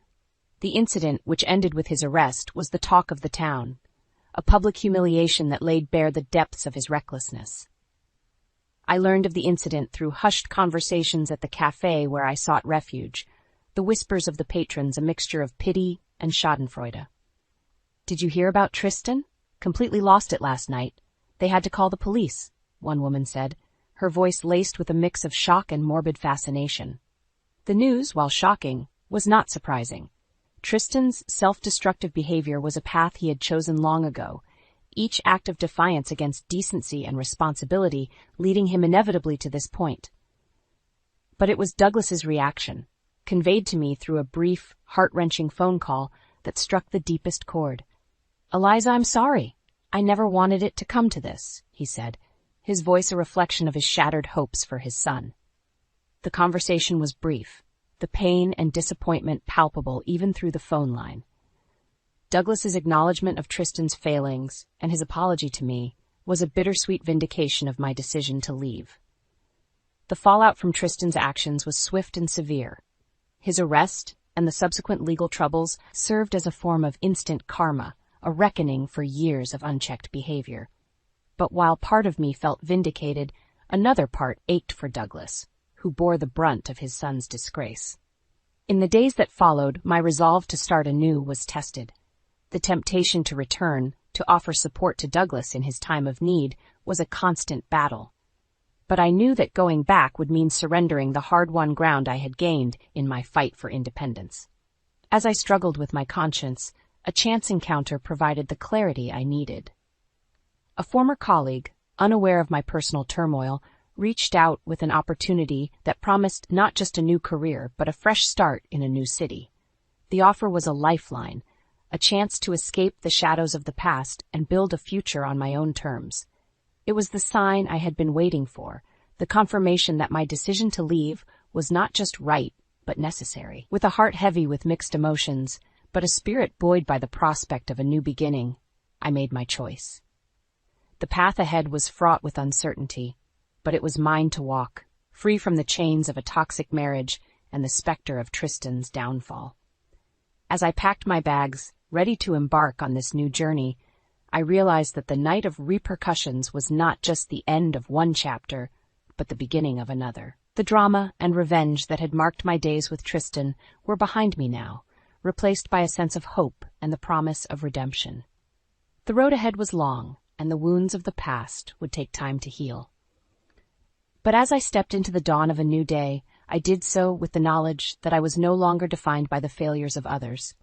I was Eliza, strong, independent, and free at last. The new city welcomed me with open arms, its bustling streets and vibrant energy, a stark contrast to the life I had left behind. Here, in this place of new beginnings, I found the strength to rebuild, to carve out a space for myself that was untouched by the shadow of my past. But even as I embraced this fresh start, the specter of unfinished business loomed over me, a reminder that true freedom required confronting the demons I had fled. It was during this period of renewal that I received an unexpected call, one that would set the stage for the final act of my departure from Tristan's life. The voice on the other end was familiar, yet fraught with a desperation I had never heard before. "Eliza, it's Meredith. You need to come back. Tristan's in trouble, and he needs you." Her plea, laced with manipulation, was a tactic I had grown all too familiar with. "I'm not coming back, Meredith. Tristan's problems are his own making. He needs to face the consequences of his actions," I replied, my voice steady, a reflection of my newfound resolve. "But he's your husband." Meredith's voice cracked, the veneer of control giving way to panic. "He was my husband. That's in the past now." With those words, I ended the call, cutting the final thread that tied me to the life I once shared with Tristan. The news of Tristan's legal troubles had not gone unnoticed by me. His actions, once merely reckless, had spiraled into criminality, leaving a trail of destruction in his wake. It was a path that could only end in ruin, and I refused to be dragged down with him. In the wake of my decision, I took proactive steps to protect myself and ensure that Tristan would be held accountable for his actions. With the help of a skilled attorney, I began to compile evidence of Tristan's misdeeds, documents, and testimonies that painted a damning picture of the man I had once vowed to stand by. The process was grueling, a dredging up of memories I had fought hard to bury. But with each piece of evidence I gathered, I felt a weight lifting from my shoulders, a sense of empowerment that came from taking control of my narrative. As the case against Tristan began to take shape, an unlikely ally emerged. Douglas, disillusioned by his son's behavior and Meredith's denial, reached out to me with an offer of support. "Eliza, I can't undo the past, but I want to help make things right," he said, his voice heavy with regret. Douglas's support was a turning point, a sign that justice, though long delayed, was finally within reach. Together, we presented a united front, a testament to the fact that Tristan's actions could no longer be swept under the rug. The legal battle that ensued was a public spectacle, a fall from grace that stripped Tristan of his ability to harm those around him. The evidence we had gathered was irrefutable, leading to a conviction that would see Tristan facing the consequences of his actions for years to come. As I stood outside the courthouse, the final verdict ringing in my ears, I felt a mixture of relief and sorrow. Relief that the ordeal was over, and sorrow for the family that had been irrevocably broken by one man's selfishness. The journey to this point had been fraught with pain and hardship, but as I looked to the future, I did so with a heart unburdened by the past. The revenge I had sought was not one of malice, but of justice, a reclaiming of my dignity and a declaration that I would no longer be a victim. The turning point had come and gone, leaving in its wake a path to a new life, one filled with hope and the promise of healing. And as I walked away from the courthouse that day, I knew that the next chapter of my story would be written on my terms, free from the shadows of yesterday. The courtroom's heavy doors closed behind me with a finality that echoed through my very core. The legal battle was over, and with it, a chapter of my life that had been marked by struggle and pain. The city around me bustled with life, indifferent to the monumental shift that had just occurred within those courtroom walls. Yet, for me, the world seemed different now, colored by the promise of new beginnings and the sweet, hard-won taste of freedom. In the days that followed, I found myself walking the streets of my new city with a lighter step, each day unwrapping itself like a gift. The job that had once seemed like a mere escape now flourished into a promising career, my efforts acknowledged and my talents nurtured. It was in this environment of support and respect that I rediscovered my passion and purpose, the dark cloud of my past slowly receding into the background. But it wasn't just my professional life that had undergone a transformation. The solitude that had once been my constant companion was gradually replaced by a network of friends and colleagues, relationships built on mutual respect and shared experiences. It was during one such gathering, a casual dinner with friends, that I met Alex. Alex's entrance into my life was unassuming, a slow burn that gradually evolved into something deep and meaningful. Our conversations flowed effortlessly, a dance of words and laughter that filled the spaces in my heart I hadn't realized were empty. With Alex, I found not just love, but a partnership built on trust, understanding, and an unwavering support that I had once thought impossible to find. As my relationship with Alex grew, so too did my sense of self.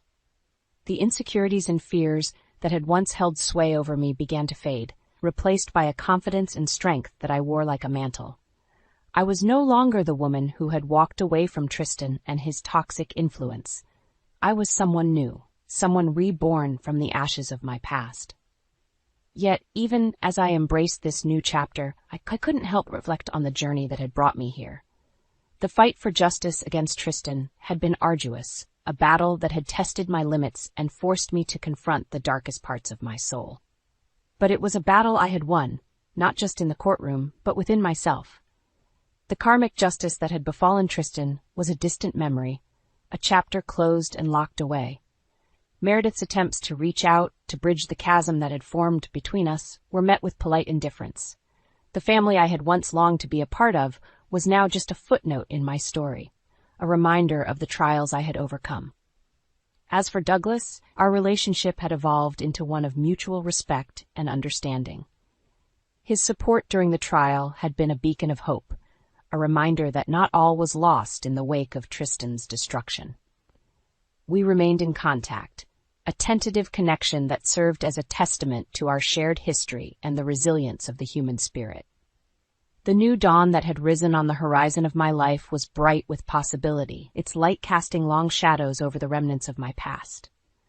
I had emerged from the crucible of my experiences a stronger, more resilient person, ready to face whatever challenges lay ahead.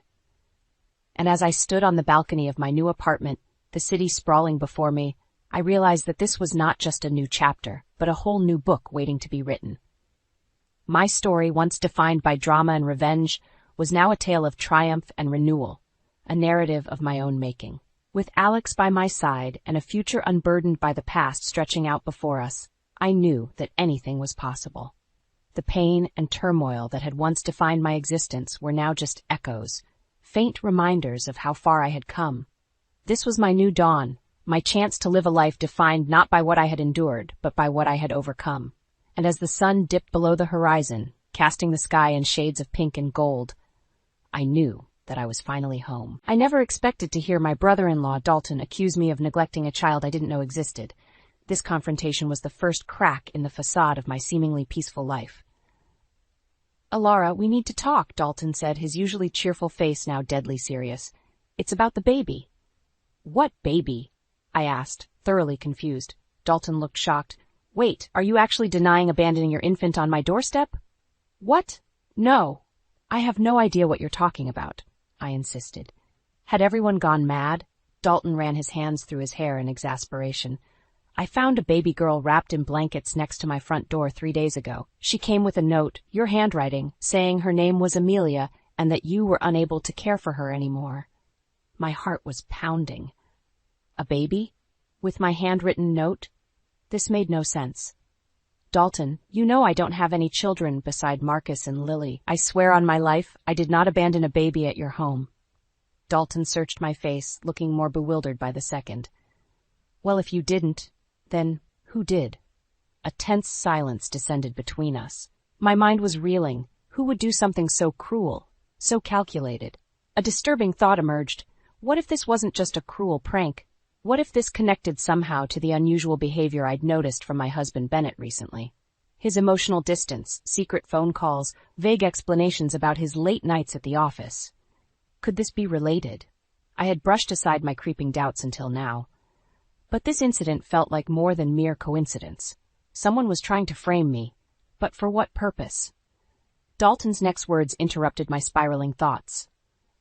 If you're telling the truth, we need to involve the police. This is serious.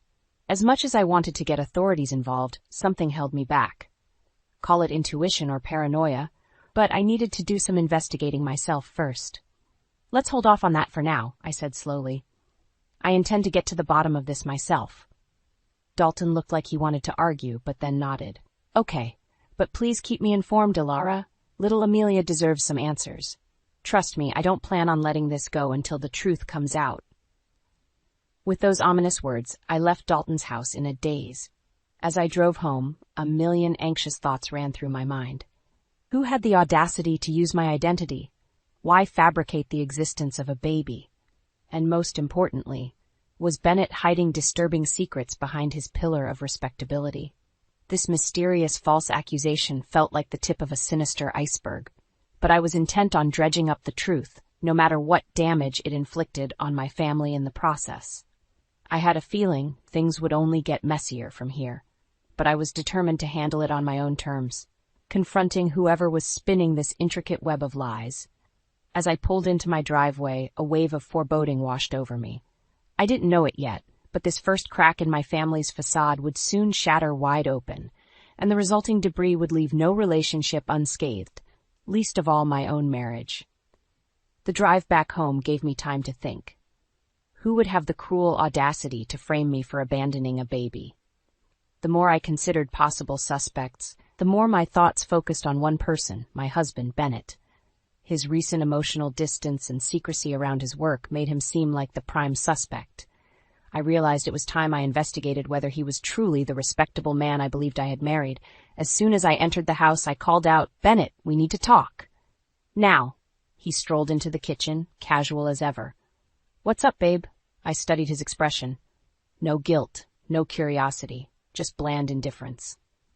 I decided to start testing the waters. "Do you remember my brother-in-law Dalton and his wife Trinity?" Bennett nodded absently as he scrolled through his phone. Red flag number 1. "Well, Dalton came to me with something deeply disturbing today." I paused, gauging his response. "He claimed I left a baby girl on his doorstep with a note in my handwriting. Have you ever heard anything so bizarre?" Bennett's head jerked up, eyes wide. "Wait, what? A baby? Why would your brother make something like that up?" He seemed rattled rather than merely confused. Red flag number 2. I crossed my arms. "Yes, that's exactly what I'd like to know.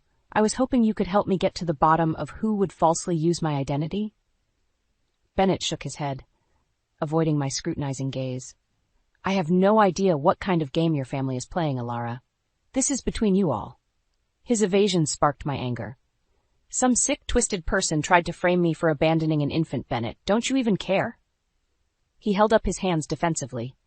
"Of course I care. I just think this is some weird scheme from your dysfunctional family, that's all." I stared at him in disbelief. Was he actually implying my family had fabricated this baby drama? Now convinced of his deception, I decided it was time to uncover evidence. Over the next few days, I cautiously observed Bennett's actions. He frequently locked himself in his home office, guarding his computer screen from view.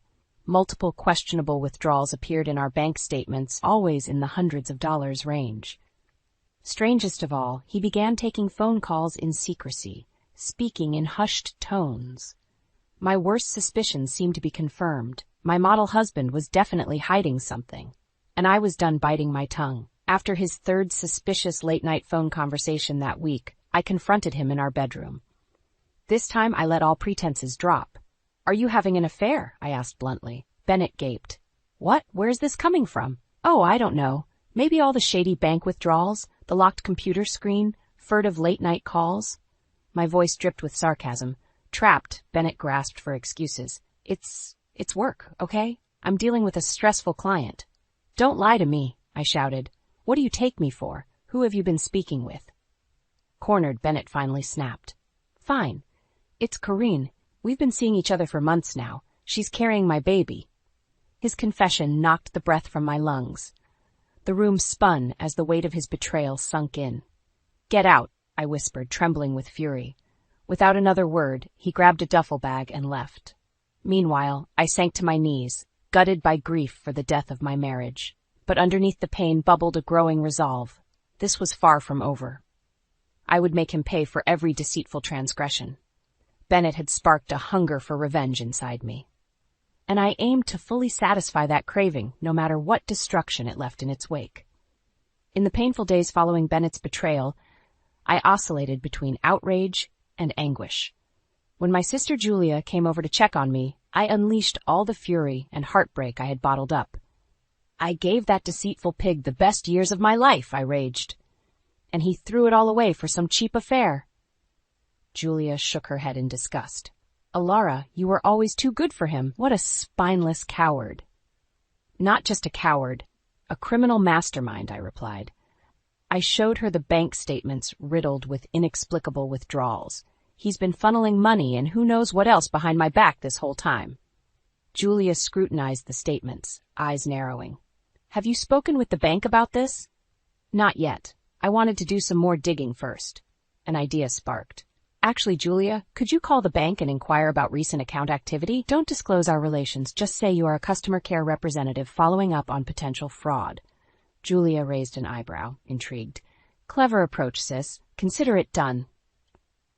As Julia got to work, I decided to search Bennett's home office. Rifling through the room yielded a trove of clues, scraps with an unfamiliar woman's number, hotel receipts, time-stamped during Bennett's supposed business trips, shopping bags suggesting the affair had progressed to gift purchases. One receipt in particular made my blood run cold. It was from a boutique children's store for a $300 crystal baby rattle engraved with Amelia. The fake baby from Dalton's shocking accusation. This proved Bennett was involved in that cruel scheme to frame me. Another chilling discovery, receipt from an upscale jeweler for a diamond tennis bracelet with an inscription saying, "To Corinne, all my love." The other woman's name. So the betrayal ran deeper than I realized. He had promised this secret mistress not only a child but a future together. Overwhelmed with mounting evidence of Bennett's duplicity, I sank to the floor and broke down in tears. How could I have shared my life and bed with such a stranger? In that moment of despair, I heard Julia's stunned gasp behind me. She had entered silently, fresh intel in hand, but it barely registered through the pain of my shattered illusion of Bennett. "Alara," Julia whispered. The bank confirmed the withdrawals were transferred to an unknown offshore account, and customers matching Bennett and this Corinne woman's profiles made huge cash withdrawals over the past few months. Her words sliced through my sorrow. I slowly rose to my feet, resolve stealing. "This ends now," I declared coldly. "I want everything that Snake ever took from me restored with interest." Julia nodded. "We'll destroy him, Alara. In court and the court of public opinion, I'm here for whatever you need." Her solidarity meant everything in that agonizing time. With my sister by my side, I marched ahead, directly into confrontation with the two people who had ruptured my reality. Yes, vengeance waited on the horizon. But first I needed to meet the woman who had upended my life at Bennett's behest. She was an unseen adversary thus far. Tomorrow I would come face to face with Corinne at last.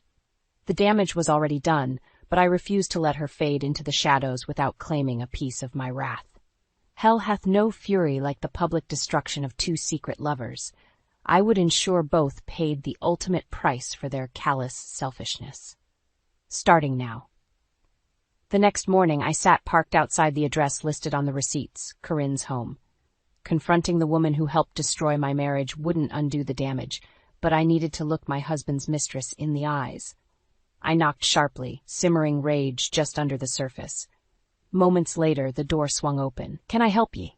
Corinne started politely before recognition flashed across her face. She paled. "You must be Ilara." "Must be quite the shock seeing the wife of the man you've been screwing," I replied coldly. Corinne flinched. "I think you should leave." She moved to close the door, but I jammed my foot in the gap. "Not until you explain yourself." Just then, a baby's cries rang out from inside the house. Corinne looked stricken. The proof cooed loudly, just a room away. Red-hot fury propelled me through the doorway. "Get out! You can't barge in here," Corinne shouted. I stormed toward the nursery, taking in the custom-decorated space stocked with plush toys. Rage simmered as I spotted the crystal rattle amongst other lavish baby accessories. Bennett had set up his mistress quite comfortably while draining my accounts. Corinne planted herself between me and the crib. "Please, you're upsetting her," she begged, fretfully jiggling the howling newborn. Seeing the baby punctured my anger momentarily. She was an innocent in this mess. I took a deep breath. I didn't come here to harm Amelia. I just need answers. Corinne searched my face warily. Finding no malice towards her daughter, she nodded slowly. "Okay, let's talk." Over tea a short while later, Corinne filled in the missing pieces. She had met Bennett at an office networking event a year ago. He hid his marriage while promising her a future together. "Bennett said so many times he was going to leave you," she insisted tearfully. "He swore we'd be a real family once the divorce was finalized." Hearing Corinne echo the falsehoods and excuses Bennett had fed me sparked a realization. We were both his victims. Yes, Corinne knowingly engaged in an affair with a married man. But how could she reject Bennett's ardent efforts when she believed me already rejected? She had been manipulated just the same.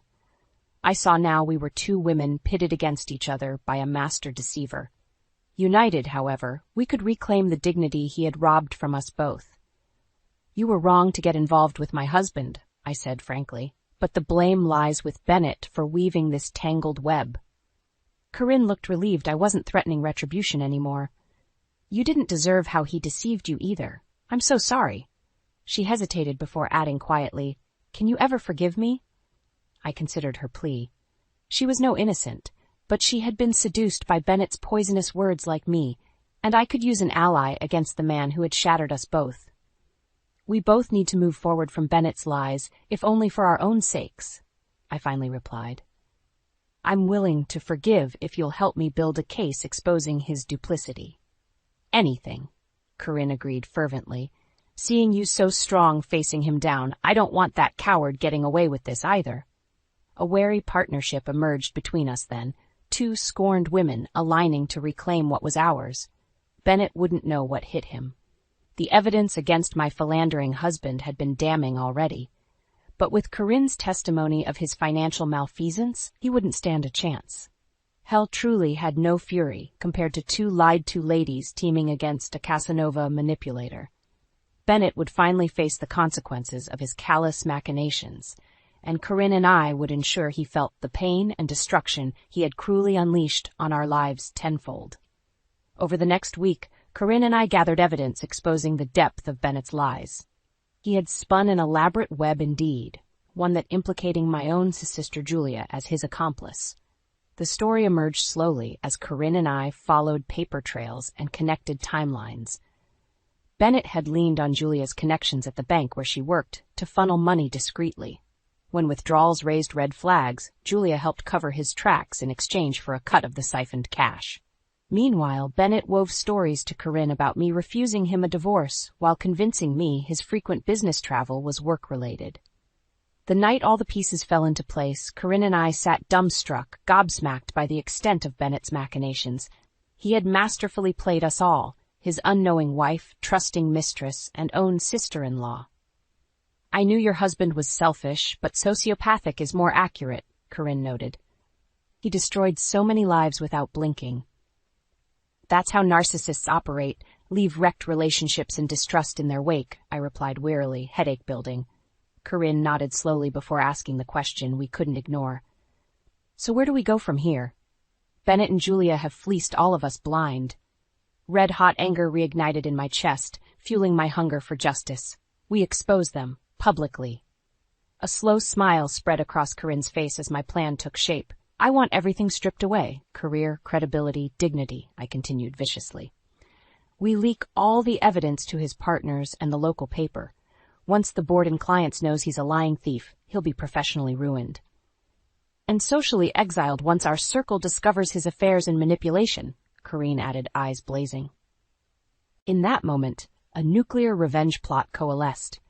Bennett wouldn't just lose his career and reputation, he would lose his freedom once I brought fraud charges. And arrogant Julia would finally see consequences too, instead of a raise for her troubles. Soon Corinne and I hashed the finishing touches, steadied by shared righteous anger. The decisive confrontation came on Saturday at my in-laws' 40th anniversary party. All the key players would be present as Corinne and I prepared to detonate the truth atom bomb.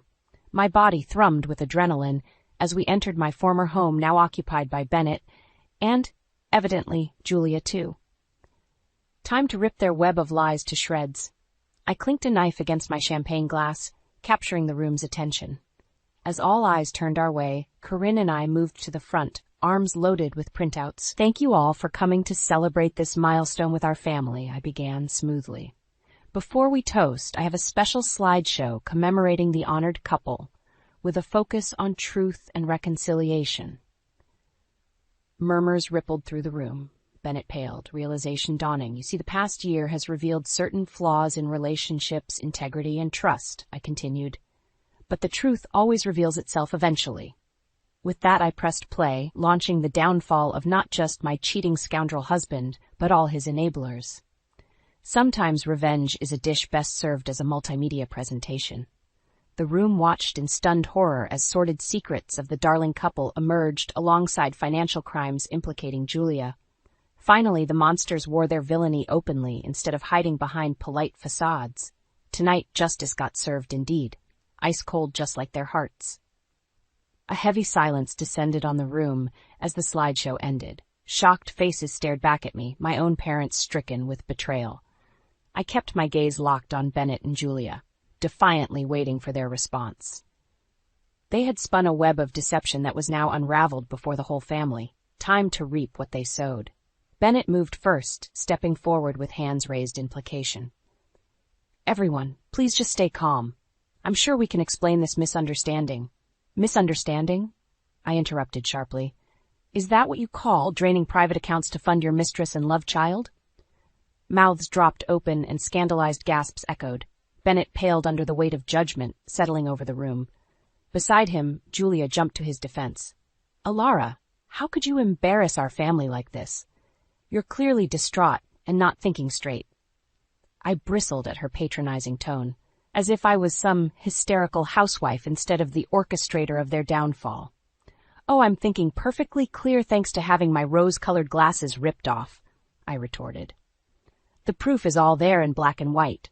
Or do you deny helping your brother-in-law funnel stolen money offshore, dear sister-in-law? Julia's eyes blazed, but she held her tongue, caught. The rest of my family stared, betrayal and disgust hardening their expressions. Meanwhile, Corinne stepped forward, my unlikely ally in this quest for justice. I think you all deserve to hear the truth directly from the victim here. Yes, Bennett promised me a life and family, letting me believe I was his one and only. Her voice broke as she gestured to where my ashen-faced parents stood. While he robbed their daughter blind. How could you? My mother finally choked out at Bennett, tearful. My father just shook his head. Grim disappointment etched across his face. Finally confronted with irreversible evidence, Bennett crumbled. I'm sorry, I just wanted more than I had and things spiraled out of control. He turned pleading eyes on me. Alara, we can still fix this. But I silenced him with a scathing glare. The damage is done. Did you think you could just take and take without consequences? I let icy disgust fill my tone. Well, now the whole family sees your true colors. I want you out of my home and my life for good. A heavy quiet followed my pronouncement before my father stepped forward. You heard my daughter. I want you off my property immediately. He turned his glare on Julia, too. Both of you. Their web of lies dissolved fully then. Bennett begged and argued, but my family turned their backs, repulsed by his greed and callousness. Meanwhile, Julia stormed out silently, knowing she was equally scorned. I watched them go with relief and strange hollowness. The quest for revenge had consumed me, driving me relentlessly once the truth emerged.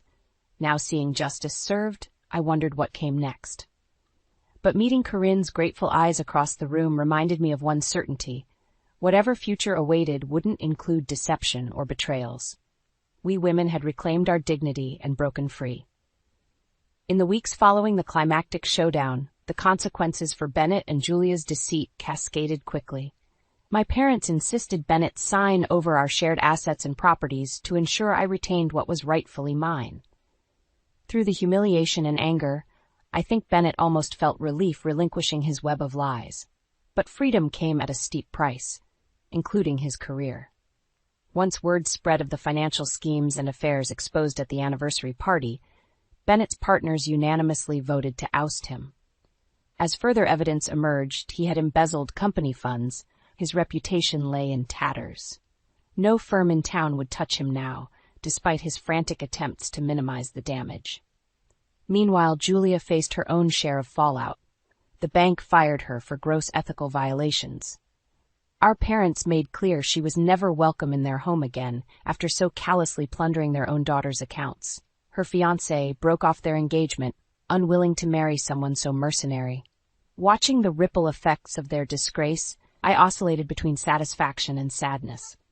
I had needed to reveal the ugly truth, if only to regain my own power and agency after being manipulated and violated. But seeing my sister cut off from the family she had betrayed stirred an ache of grief I couldn't ignore. In my lowest moments, I saw how the quest for revenge had also splintered my own relationships and emotional foundations. I may have regained material and legal standing, but bitterness gnawed inside nonetheless. My saving grace became Corinne and little Amelia. Having sister survivors made even the most desolate days bearable. During playdates, Corinne affirmed over and over that coming forward had been worth the pain and judgment we endured. Bennett deserved facing consequences rather than quietly moving on to his next scheme emboldened. Watching Amelia babble and try to roll over, I had to agree. There was relief in ripping the mask off deceivers rather than allowing them to slowly poison relationships from behind an innocent facade. Still, when Bennett showed up at my doorstep one rainy Tuesday, desperation carved into his face, old emotions churned again. "Alara, please, have mercy," he implored, suit bedraggled and filthy. "I can't manage the payments ordered in the settlement. You'll still get the money if you just give me time." Gazing at this pitiful, broken man soaked by the rain, I remembered late nights filled with laughter and intimacy from another lifetime. Back when I thought I knew Bennett's heart simply because he showed me his body. What a naive fool.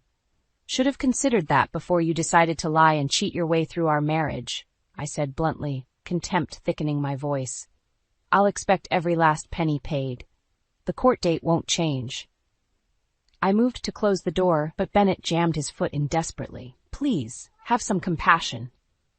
His voice broke, pathetic. "You loved me once." Manipulation still, attempting to appeal to tenderness he hadn't earned. My eyes hardened to stone. "The man I loved never really existed. Send any future requests to my lawyer." The door clicked decisively. I caught a glimpse of Bennett's crestfallen face as I turned away without hesitation. The time for mercy had expired. I owed that deceiver nothing now, including sympathy. Finally forced to reckon with bleak reality alone, perhaps Bennett would emerge enlightened rather than eternally scheming out of greed and cowardice. If not, at least he now faced concrete consequences rather than leeching endlessly enabled. Either way, I could hold my head high, knowing the tangled web unraveling my life had finally been cut loose. The long walk towards trust and peace stretched ahead, but at least now I strode unencumbered by poisonous treachery masquerading as love. In the year following the implosion of my marriage, I slowly pieced my life back together while watching Bennett's continue unraveling. Having the truth exposed seemed to break something in my former husband, destroying the polished veneer hiding his corruption.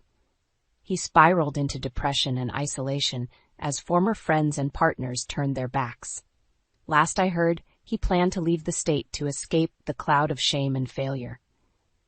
Meanwhile, I focused my energy on rebuilding a home with my kids and discovering new purpose in life.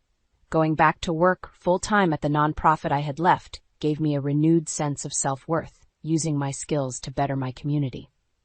My sister Julia reached out just once in that year, a few months after our parents permanently exiled her from family gatherings. In a brief, stilted phone conversation, she apologized for betraying me while defending her actions as desperation rather than malice. I accepted her apology calmly. Julia would always view herself more as a victim of circumstance than accountable for her own choices. Nothing would change that tendency towards self-preservation at the cost of relationships. Nonetheless, saying goodbye to the sister I had once trusted and confided in stirred sorrow I couldn't deny. I focused instead on bonding with Corinne, who proved family extends far beyond blood relatives. On the anniversary of the spectacular implosion, Corinne brought over a bottle of wine and compassionate ear. We talked late into the night, revisiting the roller coaster revelations that upended our realities. "Do you regret how everything played out?" Corinne asked gently, catching my pensive gaze at one point. I considered before shaking my head slowly. "I regret ever trusting manipulators disguised as loved ones," I admitted. "But going through the fire has shown me my own strength." Corinne nodded, squeezing my hand in solidarity. "You have so much courage, Alara. Don't ever doubt that." Her words soothed my soul and those painful memories flooded back. I had emerged wiser, recognizing the power I held as my own best champion. Later that night, after Corinne headed home, I tucked my slumbering children and pulled out my journal. I wrote candidly about grappling with the lasting wounds from deception and betrayals while acknowledging the growth taking root. My marriage may have been ruptured beyond repair, but I was stitching the broken pieces of myself into someone even stronger. Rather than bitterness or cynicism, now hope blossomed. Hope for wisdom in discerning trust, rebuilding bonds, and renewing my own spirit. As I blew out the solitary candle flickering on my nightstand, I sensed a turning point passing. The last year held necessary devastations, crushing facades and false personas I had clung to. But on the other side lay freedom to embrace truth and authenticity, surrounding myself with people of integrity rather than simple charm or shared history. The vows and family I once built my entire existence around had disintegrated. But in their absence arose a woman who answered only to her own inner voice. Scars marked my journey through the rubble, yet they represented healing too. With my eyes wide open to both human cruelty and courage, I could finally see the long road ahead clearly. And I intended to walk forward steadily, unflinching, no more tangled webs stretching out to trip me, only horizons shining bright with promise. The long night behind me, I stepped into dawn.